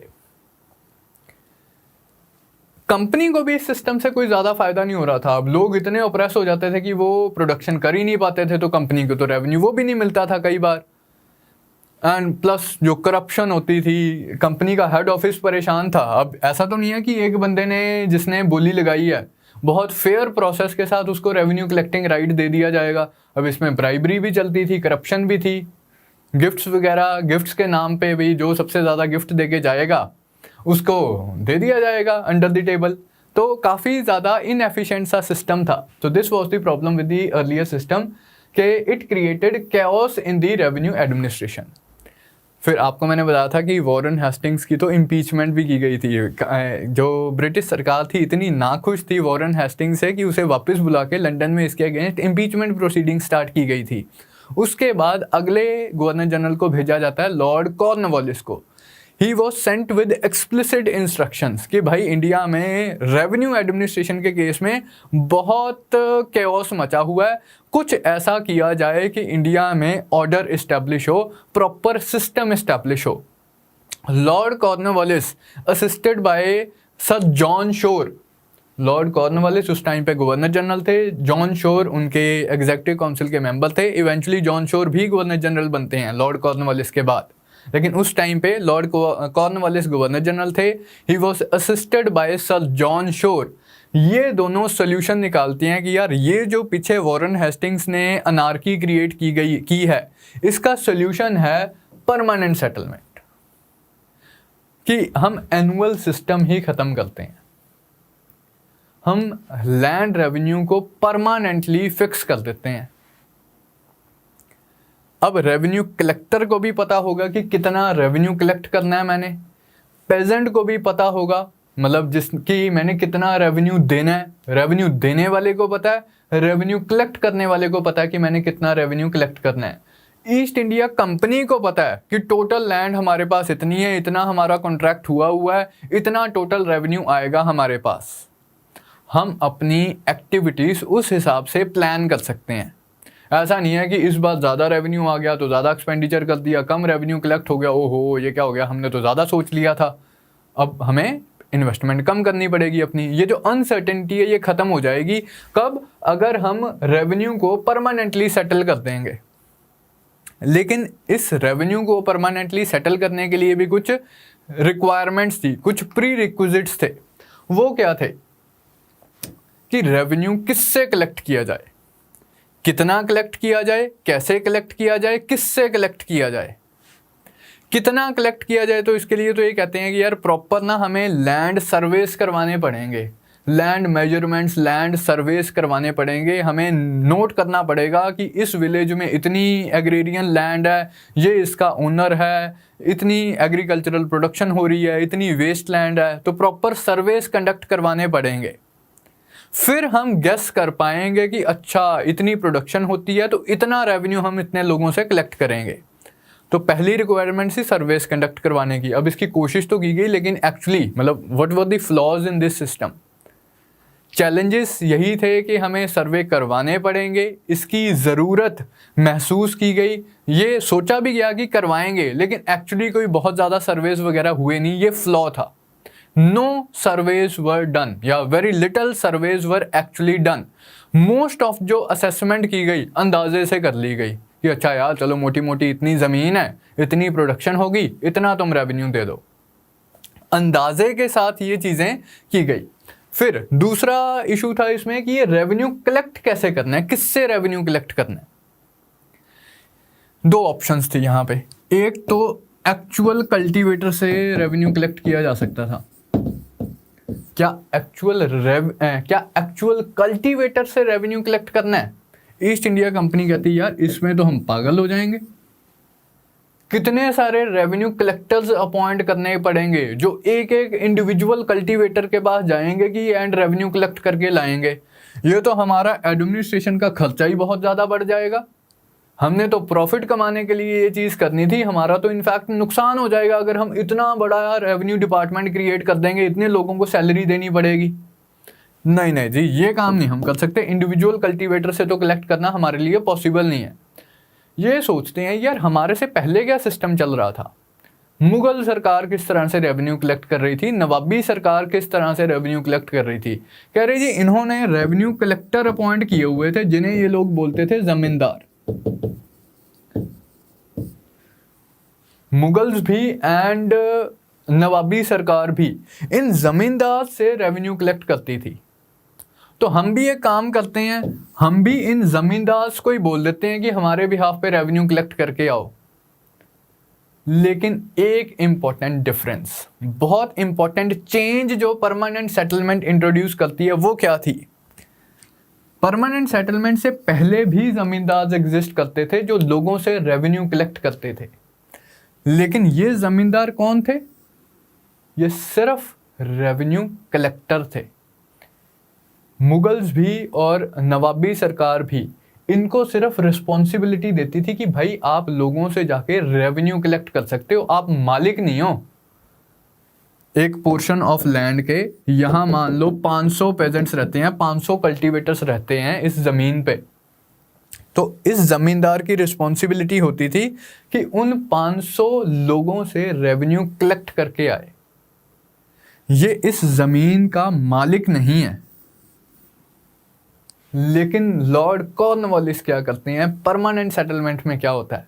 Very very important change that was introduced by permanent settlement was that जमींदार को इस जमीन का मालिक रिकॉग्नाइज कर लिया गया। Zamindars were recognised as owners of the land. Very important change introduced by permanent settlement. उसका कॉन्सिक्वेंस क्या हुआ? इतने सारे जो 500 बंदे इस जमीन में एग्जिस्ट कर रहे थे, आज से पहले वो अपने आप को मालिक जमीन समझते थे, अपने आप को ओनर्स ऑफ द लैंड समझते थे। Just by stroke of the pen, just because Lord Cornwallis ने उस कागज के ऊपर साइन कर दिया कि आज से परमानेंट सेटलमेंट लागू की जा रही है, ये 500 बंदे all of a sudden with no fault of their own ये बन गए किराएदार। इनके पूर्वजों ने एक प्लॉट ऑफ लैंड यहाँ पे पिछले 100 सालों से शायद इनके पूर्वज इसे कल्टीवेट कर रहे थे, जिस प्लॉट ऑफ लैंड को ये अपना समझते थे। क्योंकि परमानेंट सेटलमेंट पास हो गई है, आज ये बंदा अब एकदम से किराएदार बन गया है। किसका किराएदार? उस बंदे का जिसके पास पहले सिर्फ रेवेन्यू कलेक्टिंग अथॉरिटी थी, लेकिन आज वो मालिक बन गया इस ज़मीन का, इस सारी ज़मीन का, जिसमें उसका एक छोटा सा प्लॉट है। ये बहुत इंपॉर्टेंट चेंज इंट्रोड्यूस की इसने, that cultivators became tenants at will. Tenants at will का मतलब कि जमींदार की मर्जी पे वो टैलेंट है। जमींदार चाहेगा तो इसको बोल देगा चल भाई बहुत हो गया, बोरिया बिस्तरा पैक कर, घर जा कहीं, मेरी ज़मीन में तेरे को रहने की परमिशन नहीं है। जमींदार बोल सकता था ऐसे। So cultivators were turned overnight into tenants at will. Amount of revenue मैंने आपको डिस्कस किया कि एक तो अंदाजे से लगा ली गई थी। पहले बात की गई थी कि सर्वेस कंडक्ट करने पड़ेंगे, लेकिन कोई एक्चुअली सर्वे हुआ नहीं। And even the amount that was decided by अंदाजा, that was also permanently fixed, that was permanently fixed and it was set at absolute maximum। बहुत हाई अमाउंट पे रेवेन्यू फिक्स किया गया था, इतना हाई फिक्स किया गया था कि ज़मींदार के लिए पॉसिबल ही नहीं था इस प्लॉट ऑफ लैंड से इतना रेवेन्यू कलेक्ट करना। फ्लॉज पे अभी आएंगे। So the amount of revenue that zamindars had to pay was firmly fixed and zamindars को बोल दिया गया था this revenue would not be raised under any circumstance। क्यों इसे परमानेंट सेटलमेंट कहा जाता है? क्योंकि जमींदार को प्रॉमिस किया गया कि एक बार आपको जो हमने बोल दिया कि इस पोर्शन से आपने हमें 50 करोड़ रेवेन्यू कलेक्ट करके देना है, तो इस रेवेन्यू अमाउंट को ऑल्टर नहीं किया जाएगा। आप इन्वेस्ट करो, आपसे होता है तो। लॉर्ड कॉर्नवालिस की क्या इंटेंशन थी? उन्होंने तो अपनी तरफ से एक पॉजिटिव सिस्टम ही इंट्रोड्यूस किया था। उनकी ये एक्सपेक्टेशन थी, अगर मैं ज़मींदार को गारंटी दे दूंगा कि भाई ये तेरी ज़मीन है, तेरे को मेरे को इतना रेवेन्यू कलेक्ट करके देना है, आज भी इतना देना है, कल भी इतना देना है, परसों भी इतना देना है, तो चांसेस हैं कि ये ज़मींदार अपनी ज़मीन के ऊपर इन्वेस्टमेंट करेगा, इरिगेशन फैसिलिटीज़ डेवलप करने की कोशिश करेगा, या और तरीके से जो वेस्ट लैंड है उसे एग्रीकल्चरल लैंड में कन्वर्ट करने की कोशिश करेगा। एग्रीकल्चरल एक्सपेंशन होगी। अगर एग्रीकल्चरल क्यों करेगा ज़मींदार ऐसा? क्योंकि ज़मींदार को पता है अगर मेरे को एक्स्ट्रा इनकम आएगी वो मैंने सरकार को थोड़ी देनी है, सरकार को तो मैंने 50 करोड़ देना है। तो अगर मैं एक्स्ट्रा इन्वेस्टमेंट करके एक्स्ट्रा इनकम कमा रहा हूं, वो एक्स्ट्रा इनकम किसकी जेब में जा रही है? ज़मींदार की जेब में जा रही है। ऐसा लॉर्ड कॉर्नवालिस ने सोचा कि ज़मींदार, बिकॉज ऑफ दिस सिस्टम, ज़मींदार अपनी ज़मीन के ऊपर इन्वेस्टमेंट करेगा एंड एग्रीकल्चरल एक्सपेंशन होगी उससे। लेकिन ऐसा हुआ नहीं। ये लॉर्ड कॉर्नवालिस की एक्सपेक्टेशन थी, ऐसा हुआ नहीं। क्यों ऐसा नहीं हुआ? बिकॉज जमींदार्स को लगा, पहली बात तो मतलब what were the flaws in this system. एक बार फ्लॉज देख ही लेते हैं, डिफेक्ट्स क्या थे इसमें। No attempt was made to survey the land and assess the value. एक तो सर्वे नहीं हुआ। दूसरा फ्लॉ उसमें क्या था? असेसमेंट वाज रफली made on the basis of previous collections. Previous collection तो वैसे ही इतनी फ्लॉड थी, कोई भी कितनी भी बोली लगा देता था, तो उसके बेसिस पे इन्होंने अंदाज़ा सा लगा लिया कि इतना रेवेन्यू पे करेंगे। फिर इसका इम्पैक्ट क्या हुआ, मतलब इसका एक कॉन्सिक्वेंस क्या हुआ कि ये जो इन्होंने ये सिस्टम इस्टेब्लिश किया कि ज़मींदार को लगा कि भाई ये तो 50 करोड़ रेवेन्यू तो कलेक्ट करना मेरे लिए पॉसिबल ही नहीं है, किस तरह से मैं रेवेन्यू कलेक्ट कर सकता हूँ इतना, तो मैं अब लोगों को ऑप्रेस करना स्टार्ट करता हूँ। वही जो पुराना सिस्टम चला आ रहा था, इन्वेस्टमेंट तो क्या करनी, मतलब 3 साल बाद जिसका रिजल्ट आएगा, आज की डेट में मैं क्या कर सकता हूँ, मैं लोगों को ऑप्रेस कर सकता हूँ एंड किसी ना किसी तरह वो 50 करोड़ रुपया इकट्ठा कर लूँ, वो मैं आगे जाके ब्रिटिश सरकार को दे दूँ। अगर वो भी मेरे से ना बन पाया, मैं 40 करोड़ ही कलेक्ट कर पाया, अब मैं क्या करूँ? क्योंकि ब्रिटिश सरकार ने तो चीज़ें क्लियर कर दी थी, अगर भाई इतनी तारीख को सूर्य अस्त होने से पहले तक, सनसेट क्लॉज था, सूर्य अस्त होने से पहले पहले अगर तेरे 50 करोड़ ना पहुंचे तो तेरी ज़मींदारी की नीलामी कर दी जाएगी। और ज़मींदार टेंशन में था, भाई मेरा तो 40 करोड़ इकट्ठा हुआ है, इनको तो मैंने प्रॉमिस किया था 50 करोड़ इकट्ठा करके दूंगा, अगर मैंने सूर्य अस्त होने से पहले तक इतनी तारीख को इनको 50 करोड़ ना दी, ये तो मेरी ज़मीन की नीलामी कर देंगे। अब वो जाता था मनी लेंडर्स के पास, कि मुझे उधार दे दो, मैं सरकार को देना चाहता हूँ। तो उससे क्या हुआ, मनी लेंडर्स का होल्ड इंक्रीज हो गया रूरल सोसाइटी के ऊपर। एंड मनी लेंडर्स भी ज़मींदार को ज़्यादा कई बार सपोर्ट नहीं करते थे। उन्हें था कि यार चलो ठीक है, इसकी ज़मीन की नीलामी होगी तो हम ही ज़मीन खरीद लेंगे। एक और तरीके, ये तो बड़े जो शाहूकार थे वो ऐसा सोचते थे, छोटे लेवल के जो शाहूकार थे वो तो दे ही देते थे, लोन्स वगैरह ज़मींदार को दे देते थे। फिर आम कल्टीवेटर्स का क्या हुआ, रैयत्स का क्या हुआ? उन्हें ज़मींदार, अभी हमने डिस्कस किया कि ज़मींदार उन्हें ऑप्रेस करता था कि आप रेवेन्यू दो, मतलब रेवेन्यू तो ज़मींदार ने देना होता था, रेंट दो। अब किराएदार बन गया ना वो, तो वो अपने टेनेंट्स को, वो अपने कल्टीवेटर्स को फोर्स करता था, रेंट दो। सरकार और ज़मींदार के बीच में तो फिर भी कुछ सरकारी सिस्टम एग्जिस्ट करता था, कोर्ट्स एग्जिस्ट करती थी, कुछ प्रॉपर ऑर्गेनाइज सिस्टम एग्जिस्ट करता था जो कि उनके रिलेशंस को गवर्न करता था। ज़मींदार और कल्टीवेटर के बीच में जो रिलेशंस थे, वहाँ तो कोई इंटरमीडिएट नहीं था, वहाँ तो कोई कल्टीवेटर की बात सुनने वाला भी नहीं था। टेनेंट एट विल था, अगर उसने दिए पैसे तो ठीक है, नहीं तो उसका बोरिया बिस्तरा पैक कर दिया, जा भाई बहुत हो गया। तो रेंट देने के लिए कल्टीवेटर को फोर्स किया जाता। अब कल्टीवेटर के पास क्या ऑप्शन है? कल्टीवेटर भी या तो उसके पास रेवेन्यू होगा तो वो दे देगा, अगर रेवेन्यू नहीं होगा, अगर रेंट नहीं होगा, उसके पास उतना किराया नहीं है टाइम पे देने के लिए, तो कल्टीवेटर भी अपनी ज़मीन को बचाने के चक्कर में शाहूकार के पास जाता था कि भाई मुझे लोन दे दो, अगली बार जब मेरी क्रॉप्स बिकेंगी तो मैं आपको लोन वापस कर दूंगा। उससे क्या हुआ, अगेन मनी लेंडर्स का होल्ड इंक्रीज हो जाता है इंडियन रूरल सोसाइटी के ऊपर। मनी लेंडर्स का होल्ड इंक्रीज हो जाता है। ये जो सारी मतलब आप ओवर एंड ओवर अगेन सुनोगे कि पेजेंट रिवोल्ट्स होती हैं, ट्राइबल रिवोल्ट्स होती हैं, ये मनी लेंडर्स के इन्फ्लुएंस के अगेंस्ट थी। ये मनी लेंडर्स कहाँ से आए हैं, ये यहाँ से आए हैं। ये सिस्टम इस तरह से ऑपरेट कर रहा था कि हायर लेवल से लेके बॉटम लेवल तक हर कोई मनी लेंडर्स के पास जाता था लोन मांगने के लिए, ताकि टाइम पे रेंट दिया जा सके, ताकि टाइम पे रेवेन्यू दिया जा सके। क्योंकि हर किसी को खतरा होता था कि अगर मैंने टाइम पे रेंट ना दिया, अगर मैंने टाइम पे रेवेन्यू ना दिया, तो मेरी ज़मीन की नीलामी कर दी जाएगी, मुझे भेज दिया जाएगा, मुझे इविक्ट कर दिया जाएगा, बाहर निकाल दिया जाएगा मेरी ही ज़मीन से। तो इसलिए वो मनी लेंडर के पास जाता था एंड एक साइकिल ऑफ डेट स्टार्ट हो जाता था।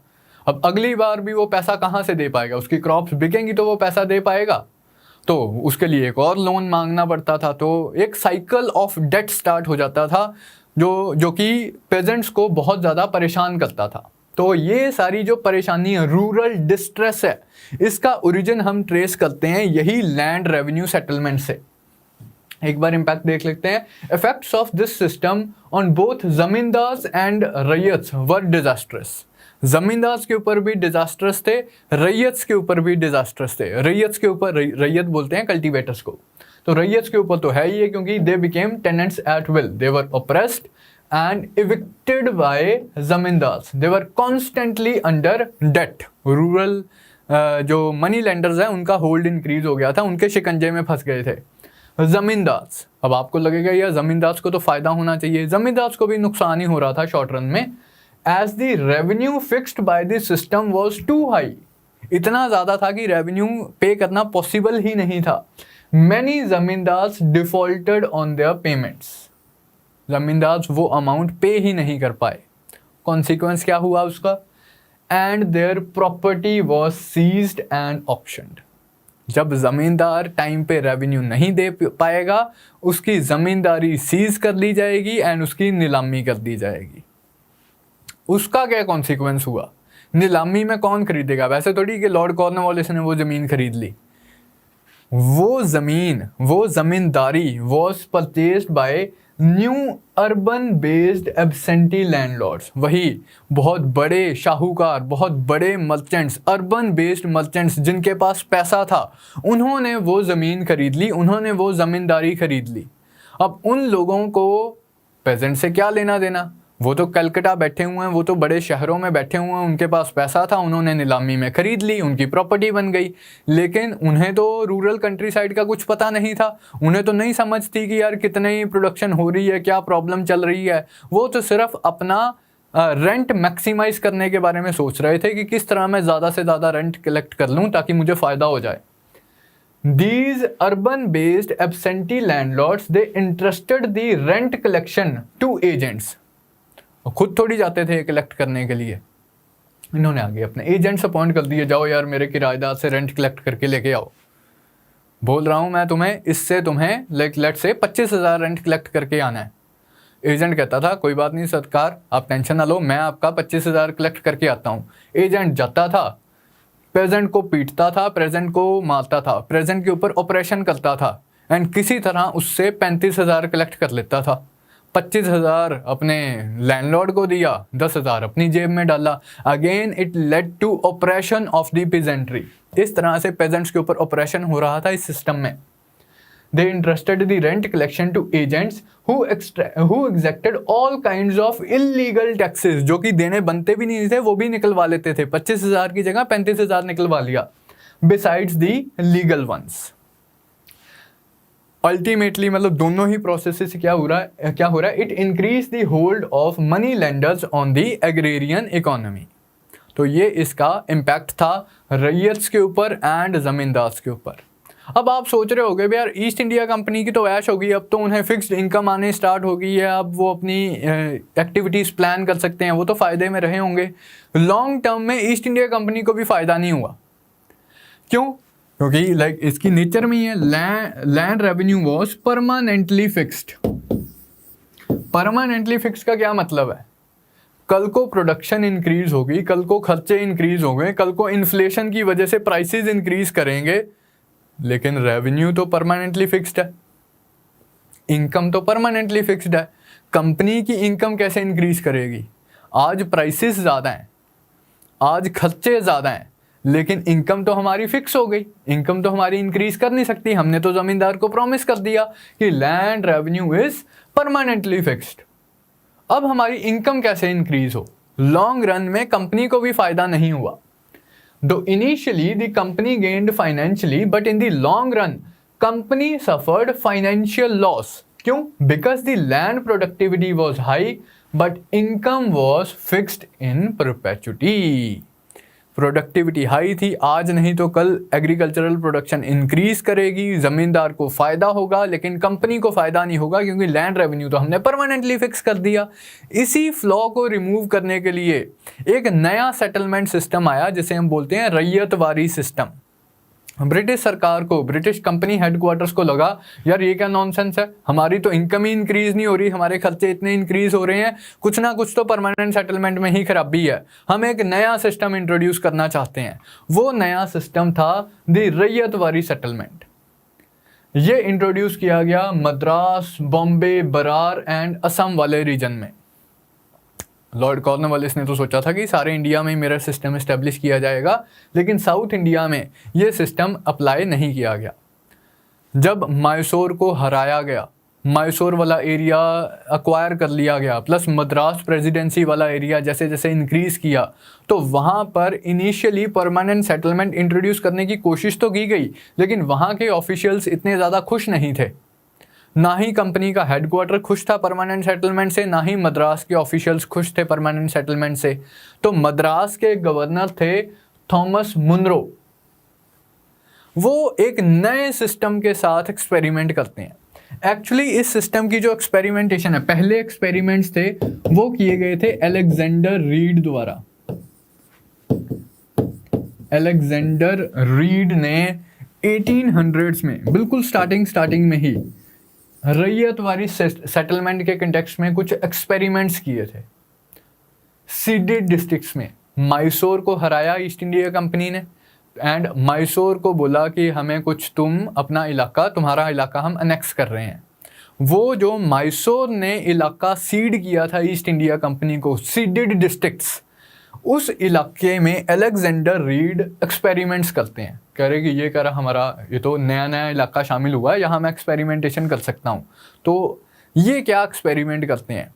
ये कहते हैं कि इंस्टेड ऑफ अ ज़मींदार being made the owner of इतनी बड़ी ज़मीन, 200 विलेजेस, 300 विलेजेस एक ज़मींदार को देने की बजाय हम एक काम करते हैं, सरकारी रेवेन्यू कलेक्टर्स अपॉइंट करते हैं।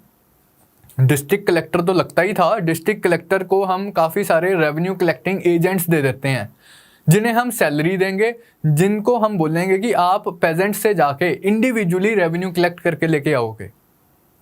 वही जिस चीज़ से कॉर्नवालिस डर रहे थे कि इतना सारा खर्चा करना पड़ेगा, इतनी सैलरियां देनी पड़ेगी, उसी से मिलता जुलता एक्सपेरिमेंट करते हैं अलेक्जेंडर रीड। एंड मद्रास के गवर्नर होते हैं थॉमस मुनरो। वो उस एक्सपेरिमेंट को बहुत सक्सेसफुली लेते हैं एंड इवेंचुअली, मतलब तब तो वो गवर्नर नहीं होते, जब वो गवर्नर बनते हैं वो उसी सिस्टम को मद्रास में इंट्रोड्यूस कर देते हैं। थॉमस मुनरो के ही शागिर्द होते हैं माउंट स्टार्ट एल्फिंस्टोन, ये उसी के शागिर्द होता है। ये बॉम्बे का गवर्नर होता है। तो ये बॉम्बे में इंट्रोड्यूस कर देता है ryotwari system, Thomas Munro Madras में इंट्रोड्यूस कर देता है ये वाला सिस्टम। तो दोनों के नाम इंपॉर्टेंट है, आप याद रखोगे। Munro introduced this system in Madras presidency while Elphinstone introduced this system to Bombay presidency. तो बंगाल में परमानेंट, मद्रास एंड बॉम्बे में रैयतवारी सेटलमेंट।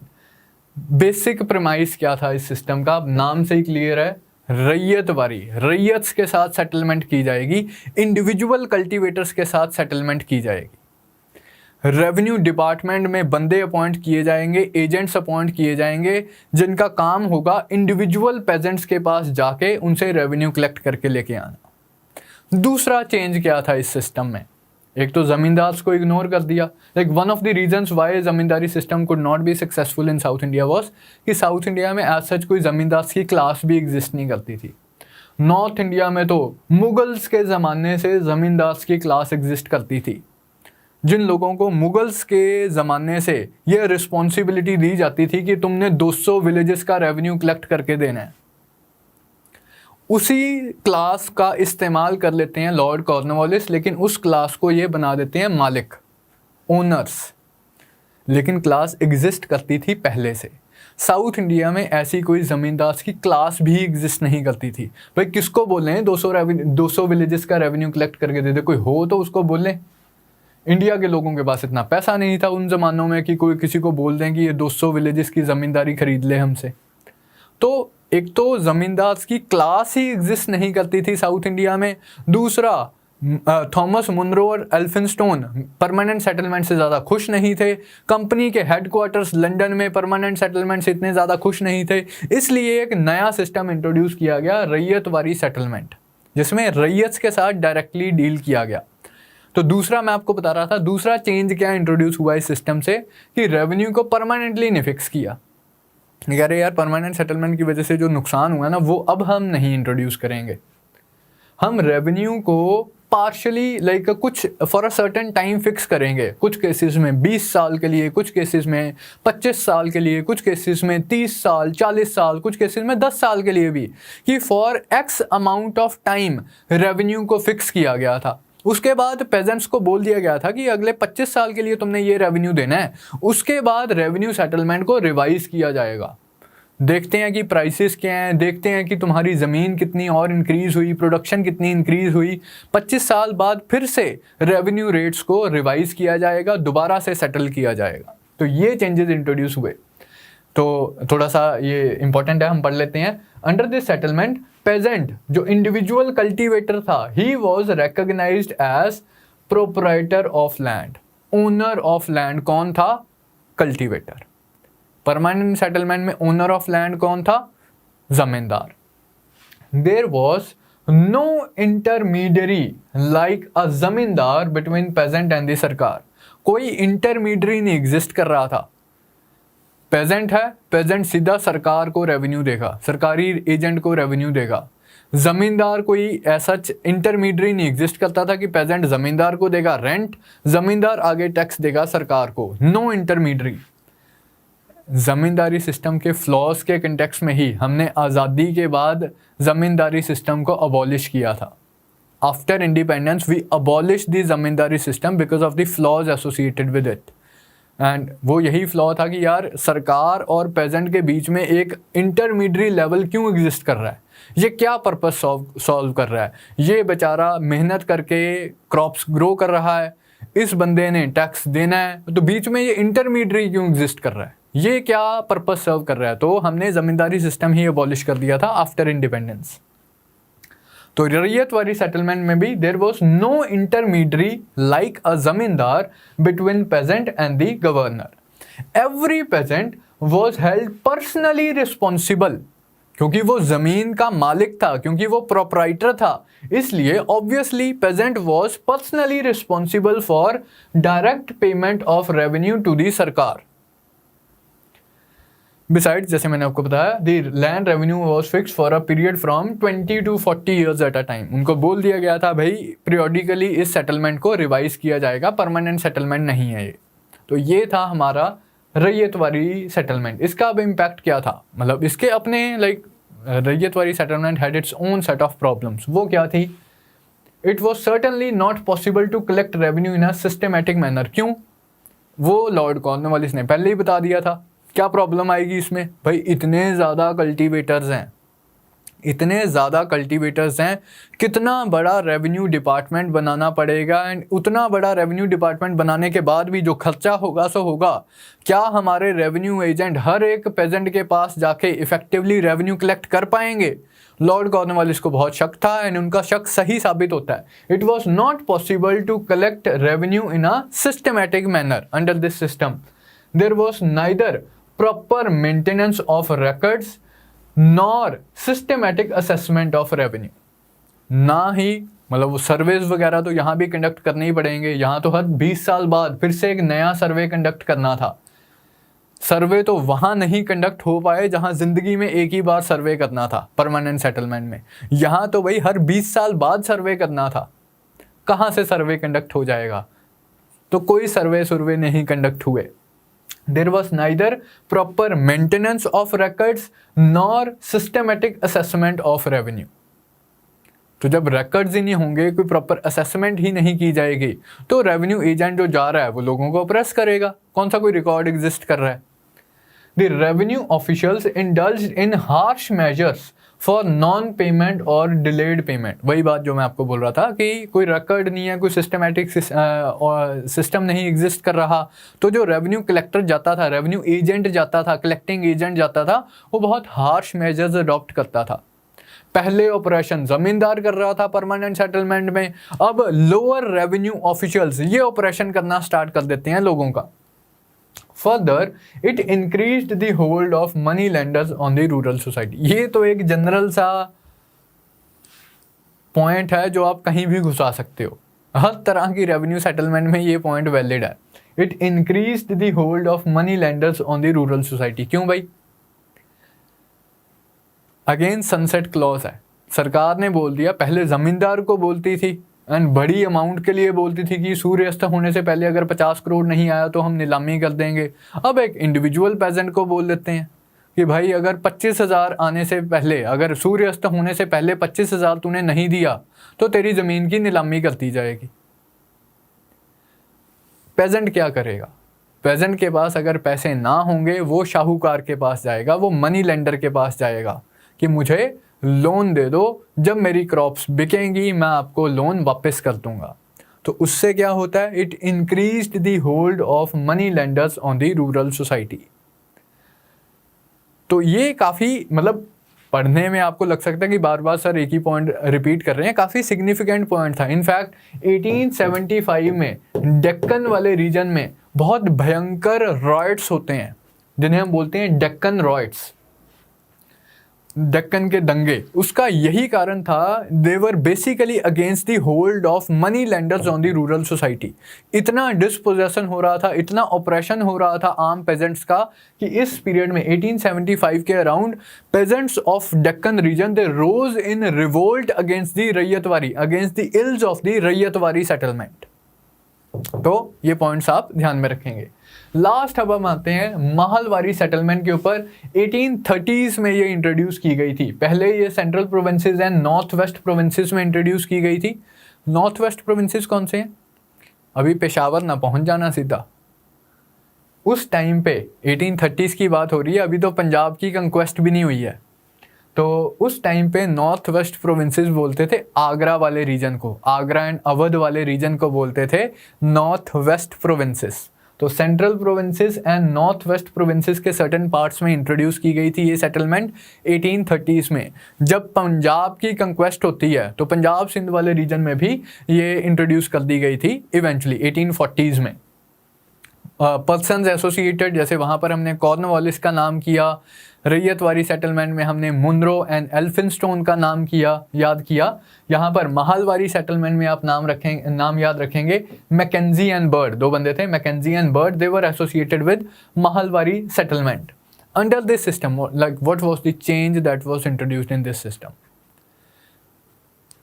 मैंने कल की क्लास में आपको ओरिएंटलिज्म के बारे में बताया था कि वो स्कॉलर्स जो इंडियन सोसाइटी के बारे में स्टडी कर रहे थे, Indian social customs, practices, traditions के बारे में स्टडी कर रहे थे, लैंग्वेजेस के बारे में स्टडी कर रहे थे।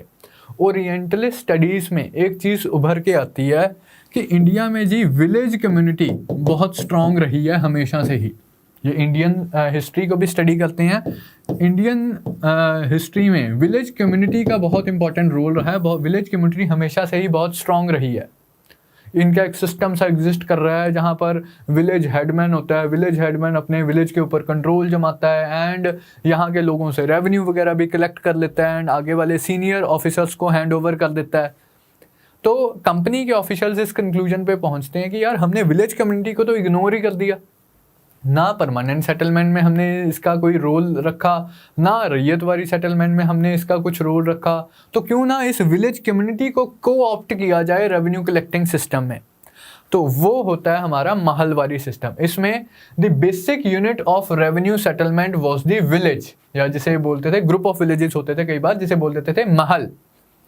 तो सेटलमेंट अब विलेज लेवल पे की जाती थी, महल लेवल पे की जाती थी।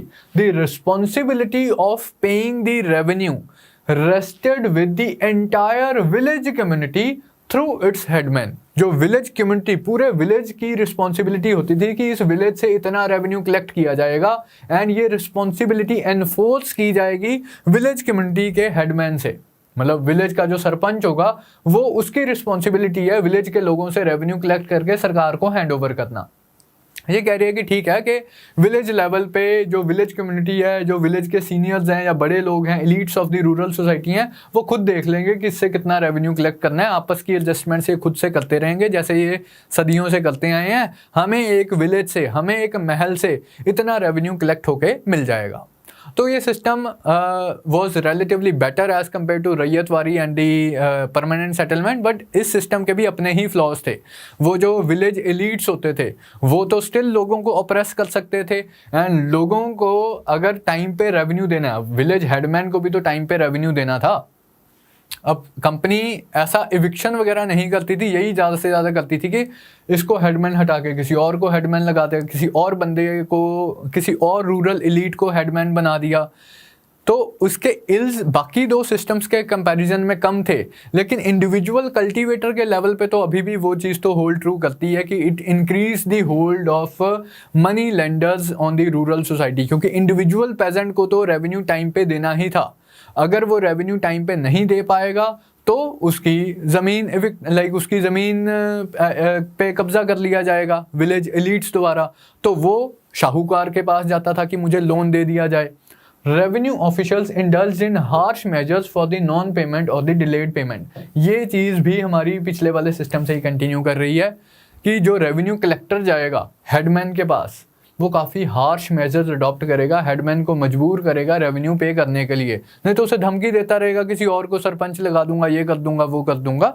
तो ऑपरेशन तो अभी भी हो रहा था, लेकिन बाकी दो के कंपैरिजन में थोड़ा सा कम। तो ये हमारे 3 रेवेन्यू सिस्टम्स थे जो कि इंट्रोड्यूस होते हैं इंडिया में, the permanent settlement, the ryotwari settlement and the mahalwari settlement. किसने इंट्रोड्यूस किए, कब इंट्रोड्यूस किए, कहाँ इंट्रोड्यूस किए, ये इंपॉर्टेंट है। किस तरह से ये ऑपरेट कर रहे थे, ये हमारे एग्जाम पॉइंट ऑफ व्यू से इंपॉर्टेंट है। वेरी इंपॉर्टेंट टॉपिक है ये settlement, revenue settlement systems in the British India. अब लास्ट में हम एग्रेरियन पॉलिसीज डिस्कस कर रहे हैं। मैं एक केस स्टडी लूँगा इंडिगो प्लांटेशंस की। एनसीईआरटी में काफ़ी डिटेल में इंडिगो प्लांटेशंस के ऊपर डिस्कशन की गई है, उसी से एनसीईआरटी से ही मैंने ये वाला टॉपिक यहाँ पर इंक्लूड किया है। इंडिगो प्लांटेशंस किस तरह से इंडिया में की जाती थी, क्या सिस्टम था, क्यों की जाती थी, एंड मॉडल क्या था। सबसे पहले तो why indigo plantations in India.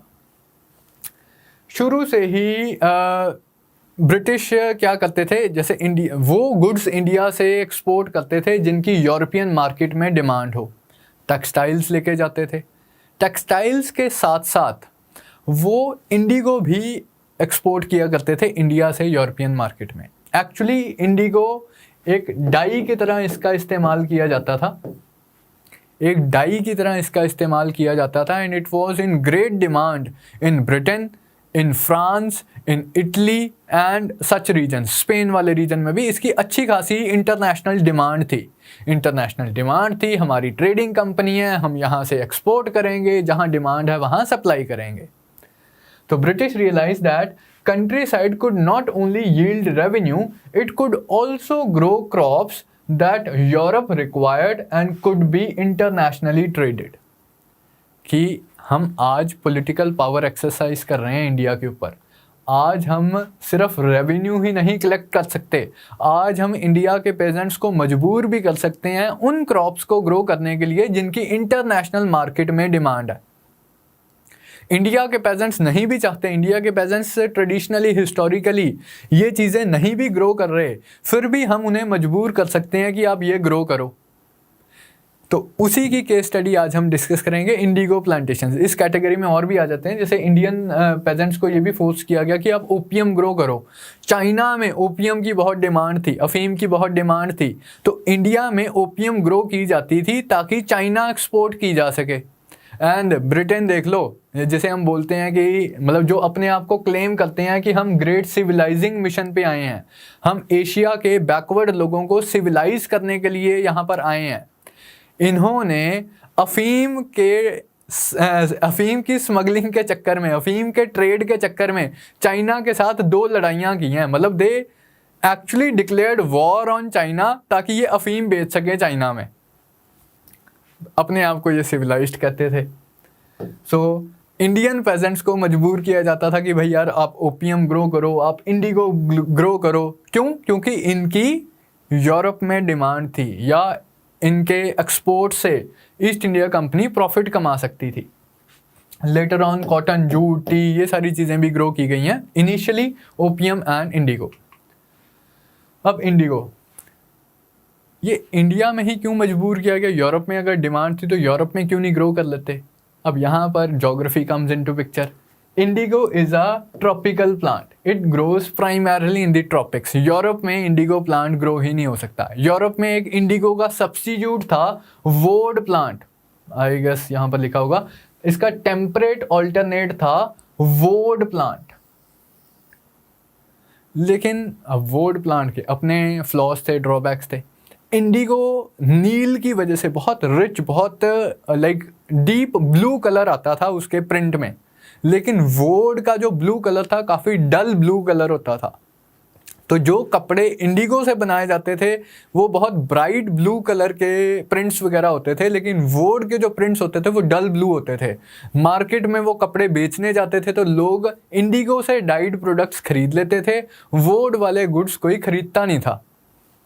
तो ऑब्वियस सी बात है यार, वोड से बात नहीं बन रही है, इंडिगो हो तो हमारे प्रोडक्ट्स बिकेंगे।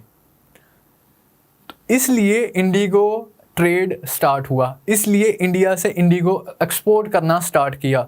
डिमांड ज़्यादा थी, प्रोडक्शन कम थी, तो ब्रिटिश ईस्ट इंडिया कंपनी ने अब इंडियन पेजेंट्स को फोर्स करना स्टार्ट किया, आप और प्रोड्यूस करो, और प्रोड्यूस करो, और प्रोड्यूस करो। पहले तो अमेरिका से भी इंडिगो इंपोर्ट कर लेते थे, अमेरिका आज़ाद हो गया, अब इंडिगो कहाँ से करें? अब बंगाल के पेजेंट्स को मजबूर किया गया कि भाई आप ग्रो करो। जैसे इसका नेक्स्ट स्लाइड में इसका दिया होगा, in 1790 Bengal supplied 30% of the British indigo imports. 1790 में ब्रिटेन तो 100% इंडिगो इंपोर्ट करता था, ब्रिटेन में तो प्रोड्यूस होता नहीं था। 1790 में 30% of the imports were provided by Bengal. 10-20 सालों में क्या हुआ? By 1810 Bengal was supplying 95% of the British indigo imports. Almost 100% of the British indigo कहाँ से सप्लाई हो रहा है? बंगाल से सप्लाई हो रहा है। ऐसा क्या हो गया भाई 20 साल में? 20 साल में इन्होंने इस तरह की पॉलिसीज इंट्रोड्यूस की बंगाल में, इतना मजबूर किया हमारे पेजेंट्स को कि वो ग्रो करें, इतना ऑपरेशन किया हमारे पेजेंट्स के ऊपर कि उन्हें इंडिगो ग्रो करने के लिए फोर्स किया गया। इसलिए 20 सालों में ये जो परसेंटेज है 30% से 95% हो जाती है। This prized product had a high demand and high prices in the international market, इसलिए कंपनी को था कि हम प्रॉफिट कमा लें। इसका टेम्परेट ऑल्टरनेट जो था वो डल ब्लू कलर देता था, इसलिए इसका तो इस्तेमाल नहीं किया जा सकता। एज ब्रिटेन बिगेन टू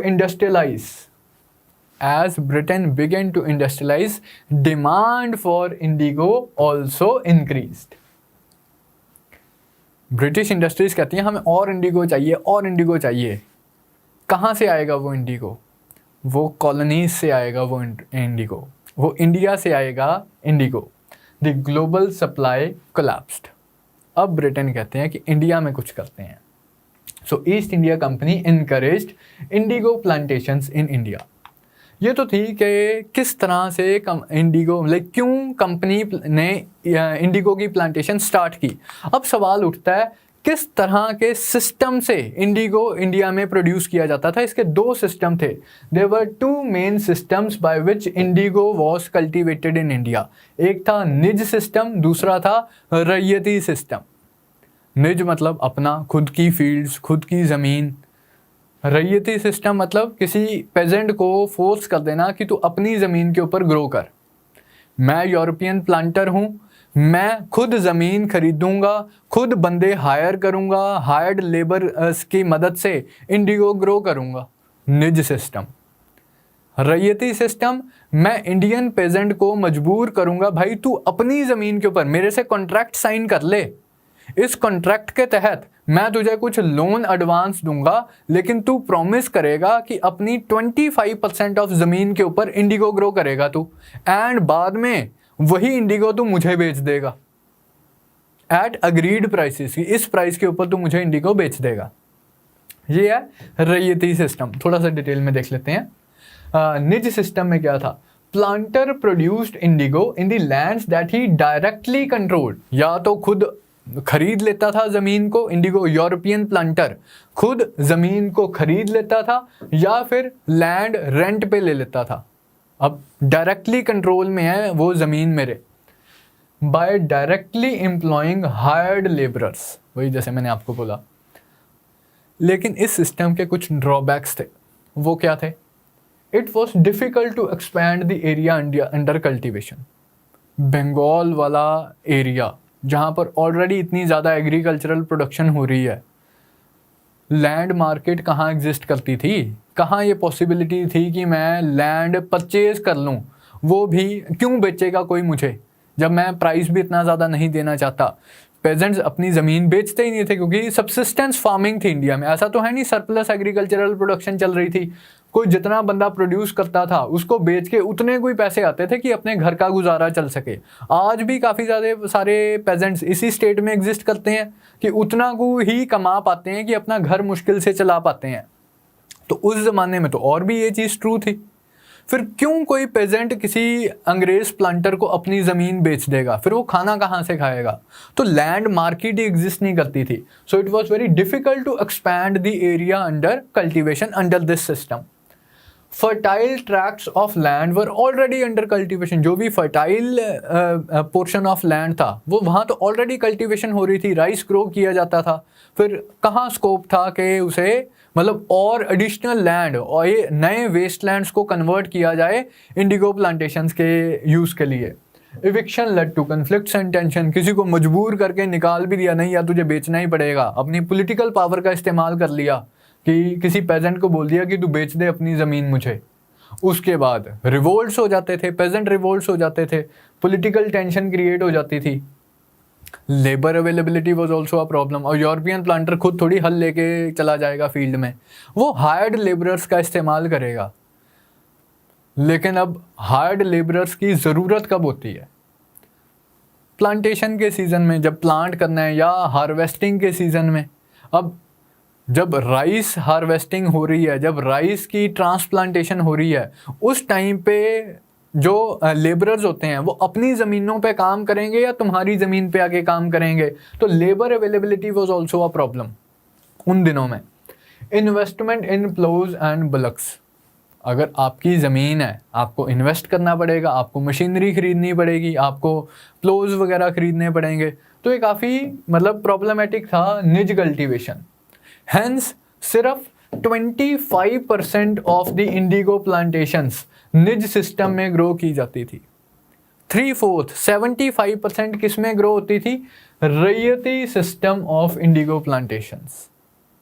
ये रैयती सिस्टम क्या था? जैसे मैंने आपको मोटा मोटा सा बताया, under this system planter force the Indian peasant to sign a contract. किसी इंडियन रैयत को बोल देते थे कि भाई मेरे से कॉन्ट्रैक्ट साइन कर ले। इस कॉन्ट्रैक्ट की टर्म्स क्या होती थी? He was suppose to grow indigo on at least 25% of his land. कि टर्म्स कॉन्ट्रैक्ट की ये हैं कि मैं तुझे कुछ लोन सप्लाई करूंगा, मैं तुझे कुछ कैश एडवांस दूंगा, अगर तुझे थोड़ी बहुत मशीनरी चाहिए वो भी मैं तुझे एडवांस में दे दूंगा, लेकिन तू कमिट करेगा कि अपनी 25% ज़मीन के ऊपर तू इंडिगो ग्रो करेगा। फिर जब ये इंडिगो फाइनली तू हार्वेस्ट कर लेगा, ये तू प्रॉमिस करेगा कि तू मुझे ही बेचेगा ये इंडिगो, एंड इस प्राइस पे बेचेगा। ऑफ कोर्स ये जो प्राइस होता था बहुत लो प्राइस होता था। The planter provided cash advance, seeds and equipment, while the peasant was supposed to cultivate the crop and using his labor. Cultivation इसकी रिस्पॉन्सिबिलिटी है, कैश एडवांस, सीड्स, इक्विपमेंट वगैरह प्लांटर देता था। When the crop was delivered to the planter, harvest करने के बाद जब ये प्रोवाइड की जाती थी, after the harvest a new loan was given to the रैयत, कि चलो भाई आपने दे दिया लोन, जो हमने दिया था, आपकी जो पेमेंट बनती थी ये तो आपकी यहाँ से एडजस्ट होगी, अब आप एक नया कॉन्ट्रैक्ट साइन करो, आपको एक हम नया एडवांस देते हैं। इस तरह से वो जो कल्टीवेटर होता था वो एक साइकिल ऑफ डेट में फंस जाता था, वो प्लांटर के शिकंजे से कभी बाहर ही नहीं आ पाता था। And the cycle started all over again, advance ले, ग्रो कर, बेच, जो पैसा आएगा उससे तो तू अपना लोन रीपे करेगा। अब अगली बार ग्रो करने के लिए तुझे और एक्स्ट्रा लोन चाहिए, मैं तुझे फिर से लोन दूंगा, तू फिर से ग्रो करेगा, फिर से बेचेगा, जो पैसा आएगा उससे तो लोन रीपे हुआ, और एडवांस मैं तुझे देता हूँ, ले ग्रो कर। तो एक साइकिल स्टार्ट हो गया। Ryoti system was more preferred system European planters के पॉइंट ऑफ व्यू से, क्योंकि इसमें सरदर्दी नहीं थी। इसमें पेजेंट की सरदर्दी है 6 महीने क्रॉप्स को ग्रो करना एंड इंश्योर करना कि वो बिक रही हैं, मतलब हार्वेस्ट हो रही हैं एंड बिक रही हैं। इश्यूज क्या थे रैयती सिस्टम के साथ? अब ये पेजेंट्स के पॉइंट ऑफ व्यू से मैं डिस्कस कर रहा हूँ, प्लांटर्स के पॉइंट ऑफ व्यू से तो मौज थी। The price that the pageants got for the Indigo that they produce was very low. Of course, मतलब जब पहले से तुमने कमिट कर दिया हुआ है कि तुम मुझे ही बेचोगे, तो बाद में मैं प्राइस भी मैनिपुलेट कर लूंगा। The price that the peasant got was very low and the cycle of loans never ended. मतलब कि मैंने कमिट कर दिया था कि मैं तुम्हारा इंडिगो लूँगा एक एक्स प्राइस के ऊपर, जब बेचने की बारी आई, पेजेंट को जब पैसों की ज़रूरत है, तब मैंने बोल दिया यार मार्केट में तो बिक नहीं रहा, ये प्रॉब्लम है, वो प्रॉब्लम है, मैं तो तुम्हें कम से पैसे में ही ये खरीद सकता हूँ। अब उस बेचारे पेजेंट के पास कोई अपॉर्चुनिटी नहीं है, वो कहता है कि चलो जितने देने हैं दे दो, लेकिन इससे तो मेरा घर नहीं चलेगा, मेरे को तो थोड़े और पैसे चाहिए अपना घर चलाने के लिए, चल मैं तुझे लोन दे देता हूँ थोड़ा सा एक्स्ट्रा, तो वो मेरे साइकिल ऑफ डेट में फंस जाएगा। ये सिस्टम था, इस तरह से हमारे पेजेंट्स को ऑप्रेस किया जाता था। Planters usually insisted that Indigo be cultivated on the best soils, सबसे अच्छी सॉइल में इंडिगो ग्रो किया जाए, सबसे बेस्ट प्लॉट ऑफ लैंड के ऊपर इंडिगो ग्रो किया जाए।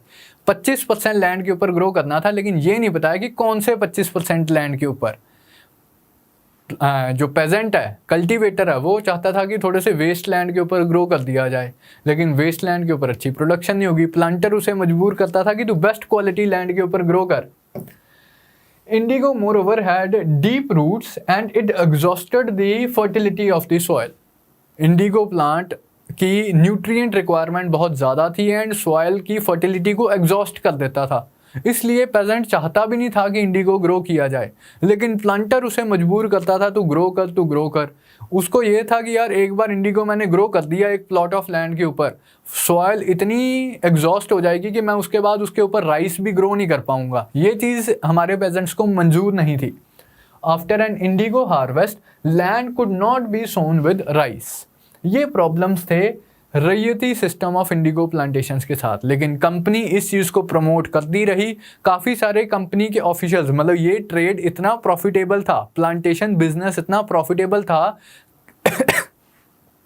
कई कंपनी के सर्वेंट्स अपनी नौकरी छोड़ के कह रहे कि छोड़ो आई एम सो सॉरी, कहते हैं कि छोड़ो सरकारी नौकरी में कुछ नहीं रखा, कितनी तनख्वाह मिलती है, हम इंडिगो प्लांटेशन स्टार्ट कर देते हैं। तो इस तरह से इंडिगो प्लांटेशंस इंडिया में ऑर्गेनाइज की जाती थी। सो दैट कंप्लीट्स हमारा agricultural policies of East India Company या agricultural impact of East India Company. आज की क्लास का हम लास्ट टॉपिक करेंगे the developmental aspect of the company rule, the developmental policies of East India Company. कल की class में हम ब्रिटिश सोशल पॉलिसी करेंगे, क्लास लंबी हो रही है। तो इसमें सबसे पहले मैंने आपको बताया था हम डिस्कशन करेंगे रेलवेज के बारे में। रेलवेज, कुछ फैक्चुअल इन्फॉर्मेशन हम ध्यान में रखेंगे। Railways were introduced in India during the time of Lord Dalhousie. Lord Dalhousie को आपका नाम आपने इन एनी केस ही याद रखना है डेवलपमेंटल एस्पेक्ट के केस में। बहुत यूनिक सी चीज़ें हुई हैं लॉर्ड डलहौजी के टाइम पे। रेलवे स्टार्ट हुई है, टेलीग्राफ स्टार्ट हुआ है, पोस्टल सिस्टम स्टार्ट हुआ है, फिर पब्लिक वर्क्स डिपार्टमेंट PWD की फाउंडेशन रखते हैं लॉर्ड डलहौजी। IIT रुड़की, आज की डेट में जो IIT रुड़की है, रुड़की इंजीनियरिंग कॉलेज था, उसकी फाउंडेशन लॉर्ड डलहौजी के टाइम पे रखी जाती है। तो काफ़ी डेवलपमेंट से रिलेटेड चीज़ें होती हैं लॉर्ड डलहौजी के टाइम पे। तो रेलवेज वर introduce under Lord Dalhousie. First railway line, factual information आप ध्यान में रखेंगे, फर्स्ट रेलवे लाइन थी कनेक्टिंग बॉम्बे विद थाने। बहुत छोटा सा डिस्टेंस था, महाराष्ट्र में ही बॉम्बे को थाने से कनेक्ट करती हुई फर्स्ट रेलवे लाइन ओपन हुई थी 1853 में। अगले ही साल 1854 में Calcutta to Raniganj coal fields, coal, India से कोल माइन करके इंग्लैंड एक्सपोर्ट किया जाता था। तो रानीगंज कोल फील्ड्स को कलकत्ता से कनेक्ट किया गया। कलकत्ता से शिप्स एक्सपोर्ट करती थी यही कोल लंदन को। तो second railway line was connecting Calcutta to Raniganj coal fields. अब ब्रिटिश इंडिया में रेलवेज इन्वेस्ट क्यों कर रहे हैं? ऑफ कोर्स रेलवेज को कंस्ट्रक्ट करना है, कैपिटल इंटेंसिव काम है, बहुत ज़्यादा इन्वेस्टमेंट रिक्वायर्ड है, बहुत ज़्यादा मशीनरी रिक्वायर्ड है। अंग्रेज़ क्यों इन्वेस्ट कर रहे हैं इंडिया में? इसका हल्का सा हम डिस्कशन पहले कर चुके हैं, लेकिन अब अगर हमें समराइज़ करना उसी चीज़ को, दो मेन रीजंस थे why railways were introduced in India. पहला तो कमर्शियल। एक चीज़ तो आपने यहाँ पर नोटिस की, कोल इंडिया से इंग्लैंड एक्सपोर्ट किया जाता है, रेलवे लाइन बन रही है रानीगंज कोल फील्ड को कलकत्ता से कनेक्ट करती हुई, ताकि कोल को बहुत एफिशिएंटली कलकत्ता पहुंचाया जा सके, कलकत्ता से शिपिंग लेन्स के थ्रू इस कोल को एक्सपोर्ट किया जा सके। कमर्शियल नीड्स है। इसका एक और तरीका भी है इस चीज़ को समझने का। इंग्लैंड से finished goods, cotton, machine made cotton goods India import किए जा रहे हैं, कलकत्ता पोर्ट पे आ गए। अब सारे के सारी टी शर्ट्स कलकत्ता में थोड़ी बेच देनी है, कुछ टी शर्ट्स आके हिंटरलैंड में भी भेजनी है, पटना भेजनी है, मुर्शिदाबाद भेजनी है, ढाका भेजनी है। तो कलकत्ता को इंटीरियर एरिया से कनेक्ट करती रेलवे लाइंस एग्जिस्ट करनी चाहिए, ताकि हम अपने फिनिश गुड्स को अंदर इंटीरियर एरियाज में सप्लाई कर सकें। ये भी एक कमर्शियल नीड थी ईस्ट इंडिया कंपनी की। जैसे कोल फील्ड्स है, वैसे रॉ कॉटन भी है। अब कॉटन कहाँ ग्रो की जाती है? महाराष्ट्र एंड गुजरात का area it is known for growing cotton. अब कॉटन ग्रो हुई है नागपुर वाले रीजन में या पुणे वाले रीजन में, अंदर इंटीरियर ऑफ महाराष्ट्र में। कॉटन एक्सपोर्ट करनी है हमने लंदन, इंग्लैंड।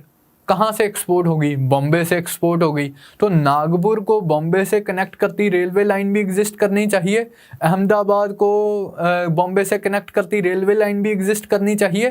तभी तो हम उस कॉटन को एफिशिएंटली प्रोक्योर करके लंदन एक्सपोर्ट कर पाएंगे। Commercial need of East India Company. Railways connected ports with the hinterlands and acted as, मतलब ये तो एक एस्पेक्ट हो गया कि इन्होंने पोर्ट्स को इंटीरियर एरियाज के साथ कनेक्ट कर दिया। दूसरा क्या था? अब याद करो, एक्सप्लॉयटेशन बाय फाइनेंस कैपिटल। अब रेलवे इतनी छोटी सी इंडस्ट्री नहीं है कि मैं एक इंडिविजुअल बिजनेसमैन हूँ, मैंने लगा दी रेलवे। मेरे को बहुत ज़्यादा इन्वेस्टमेंट चाहिए। एक बिजनेसमैन के बस की बात नहीं है रेलवे लाइन इस्टेब्लिश करनी, रेलवेज इस्टेब्लिश करनी। तो इसके लिए ब्रिटेन में पब्लिक स्टॉक कंपनीज क्रिएट की जाती थी। उन कंपनीज में ब्रिटिश पब्लिक को बोला जाता था कि आप पैसा इन्वेस्ट करो। फिर वो कंपनीज इंडिया में रेलवेज कंस्ट्रक्ट करती थी। ब्रिटिश पब्लिक कहेगी यार हमने नहीं इन्वेस्ट करना यार, हमें क्या पता रिटर्न आए इंडिया में ना आए, इतनी दूर है, हम देख भी नहीं सकते हमारा पैसा कहाँ लग रहा है। तो ब्रिटिश इंडियन सरकार कहती है कोई बात नहीं, हम आपको गारंटीड प्रॉफिट देंगे। मैं पहले भी बात कर रहा था इस चीज़ की, हम आपको गारंटीड प्रॉफिट देंगे, आप इन्वेस्ट करो। 5% प्रॉफिट हमारी जेब से गारंटीड है, अगर आपको ना आया तो हम देंगे। So railways acted as avenue for British capitalist investment guaranteed by British Indian government. आप इन्वेस्ट करो, प्रॉफिट तो हमारी तरफ से गारंटीड है।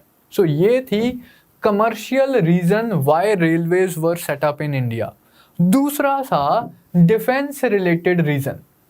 डिफेंस रिलेटेड रीजन क्या था कि railways will facilitate quick movement of troops. अगर कोई रिबेलियन हो जाती है, अगर कोई पावर वॉर डिक्लेयर कर देती है इंडिया के ऊपर, तो क्विकली ट्रूप्स को मूव किया जा सकता है from one place to another. And ये चीज़ नोटिस भी की गई रिवोल्ट ऑफ 1857 में। रिवोल्ट ऑफ 1857 होता है, कंपनी रूल कोलैप्स कर जाता है दिल्ली में, कानपुर में, लखनऊ में, झांसी में, लेकिन कंपनी के ट्रूप्स कलकत्ता से बहुत क्विकली ट्रांसपोर्ट किए जाते हैं इन्हीं सेंटर्स में, ताकि इन सेंटर्स को दोबारा से ऑक्यूपाई किया जा सके। Railways enabled quick movement of troops in case of any exigency like rebellions. तो ये दो प्राइमरी रीजंस थे why railways were introduced in India. Next, postal reform. अब तो कुछ बेसिक बस इंफॉर्मेशन ही है हमारे ध्यान में रखने वाली। Foundation of the modern postal system was laid down by Lord Dalhousie in 1854। Postal stamps were introduced for the first time in India during the time of Lord Dalhousie. फिर लॉर्ड डलहौजी ही पब्लिक वर्क्स डिपार्टमेंट की foundation रखते हैं। More funds were allotted for cutting of canals, for laying of canals and roads. Many bridges were constructed as a result of the more funds being allocated to the public works department. फिर मैंने आपको बताया कि engineering service का start भी Lord Dalhousie के time से ही किया जाता है। पहले तो पब्लिक वर्क्स डिपार्टमेंट क्रिएट किया गया, जो कि पब्लिक इंफ्रास्ट्रक्चर को डेवलप करेगा, सरकारी बिल्डिंग्स को कंस्ट्रक्ट करेगा। फिर अब इस डिपार्टमेंट को अगर मैन करना है तो हमारे पास इंजीनियर्स भी होने चाहिए। तो engineering education and engineering service की जो बिगिनिंग्स है वो भी लॉर्ड डलहौजी के टाइम से ही ट्रेस की जाती हैं। पहला engineering college in India, Roorkee engineering college found किया जाता है 1850s के आसपास, 1847-48 के आसपास। Roorkee engineering college was the foundation of the Roorkee engineering college was led. तो ये सारी चीज़ें करते हैं लॉर्ड डलहौजी। तो इन चीज़ों से हमें पता चलता है कि ब्रिटिश कुछ हद तक इंडिया में, मतलब British rule in India also had a positive aspect, जिसमें वो इंफ्रास्ट्रक्चर डेवलप कर रहे थे, जिसमें वो पब्लिक वर्क्स डिपार्टमेंट जिन्होंने इस्टेब्लिश किया, पोस्टल सिस्टम उन्होंने इस्टेब्लिश किया, रेलवेज इस्टेब्लिश की, चाहे उनके अपने सेल्फिश मोटिव्स थे इन चीज़ों को इंट्रोड्यूस करने के चक्कर में, लेकिन इंडिया में डेवलपमेंट तो हुई इन सारे स्टेप्स की वजह से। तो ये चीज़ें आप ध्यान में रखेंगे as far as the developmental aspect of the British rule in India was concern. So I will wrap up the class over here. कल की क्लास में हम ब्रिटिश सोशल पॉलिसी पढ़ेंगे एंड इसमें हम ये भी देखेंगे कि इंडियंस किस तरह से रिस्पॉन्ड कर रहे थे, how were Indians responding to British intervention into Indian society. So that is all as far as today's class was concerned. I hope the class was useful to you people. आप जो चीज़ें जैसे अब हम study कर रहे हैं, आप अगर अच्छे से समझेंगे इन चीज़ों को तो हिस्ट्री आपको you will be very easily able to appreciate history कि अच्छा यार ये हो रहा था, इसमें तो कोई बड़ी बात ही नहीं है। सालों को ज़्यादा दिल पे नहीं लेना कि इस साल ये हुआ उस साल वे हुआ, डेट्स इतनी इंपॉर्टेंट नहीं है। लेकिन आप अगर हिस्ट्री के एस्पेक्ट्स को समझ रहे हो कि क्यों ये हो रहा है, उसका इम्प्लीकेशन क्या था, फिर उसकी वजह से क्या हुआ, ऐसे अगर क्वेश्चंस आपके दिमाग में आ रहे हैं एंड आपको इन चीज़ों के आंसर्स पता हैं, तो हिस्ट्री एक बहुत ईजी सब्जेक्ट है एग्जाम पॉइंट ऑफ व्यू से भी एंड अदरवाइज भी। So that is all as far as today's class is concerned. I take your leave. Thank you from my side and all the best. Hi, अगर आपको ये lecture पसंद आया तो हमारे चैनल को सब्सक्राइब कीजिए, और अगर आप यूपीएससी 2021 के प्रीलिम्स के लिए सीरियस हैं तो हमारा क्रैश कोर्स जरूर ज्वाइन कीजिए। कोर्स की डिटेल्स आपको हमारी वेबसाइट, जिसका लिंक डिस्क्रिप्शन सेक्शन में होगा, उस पर मिल जाएंगी। नहीं तो आप हमें कॉल कर सकते हैं नीचे दिए गए नंबर पर।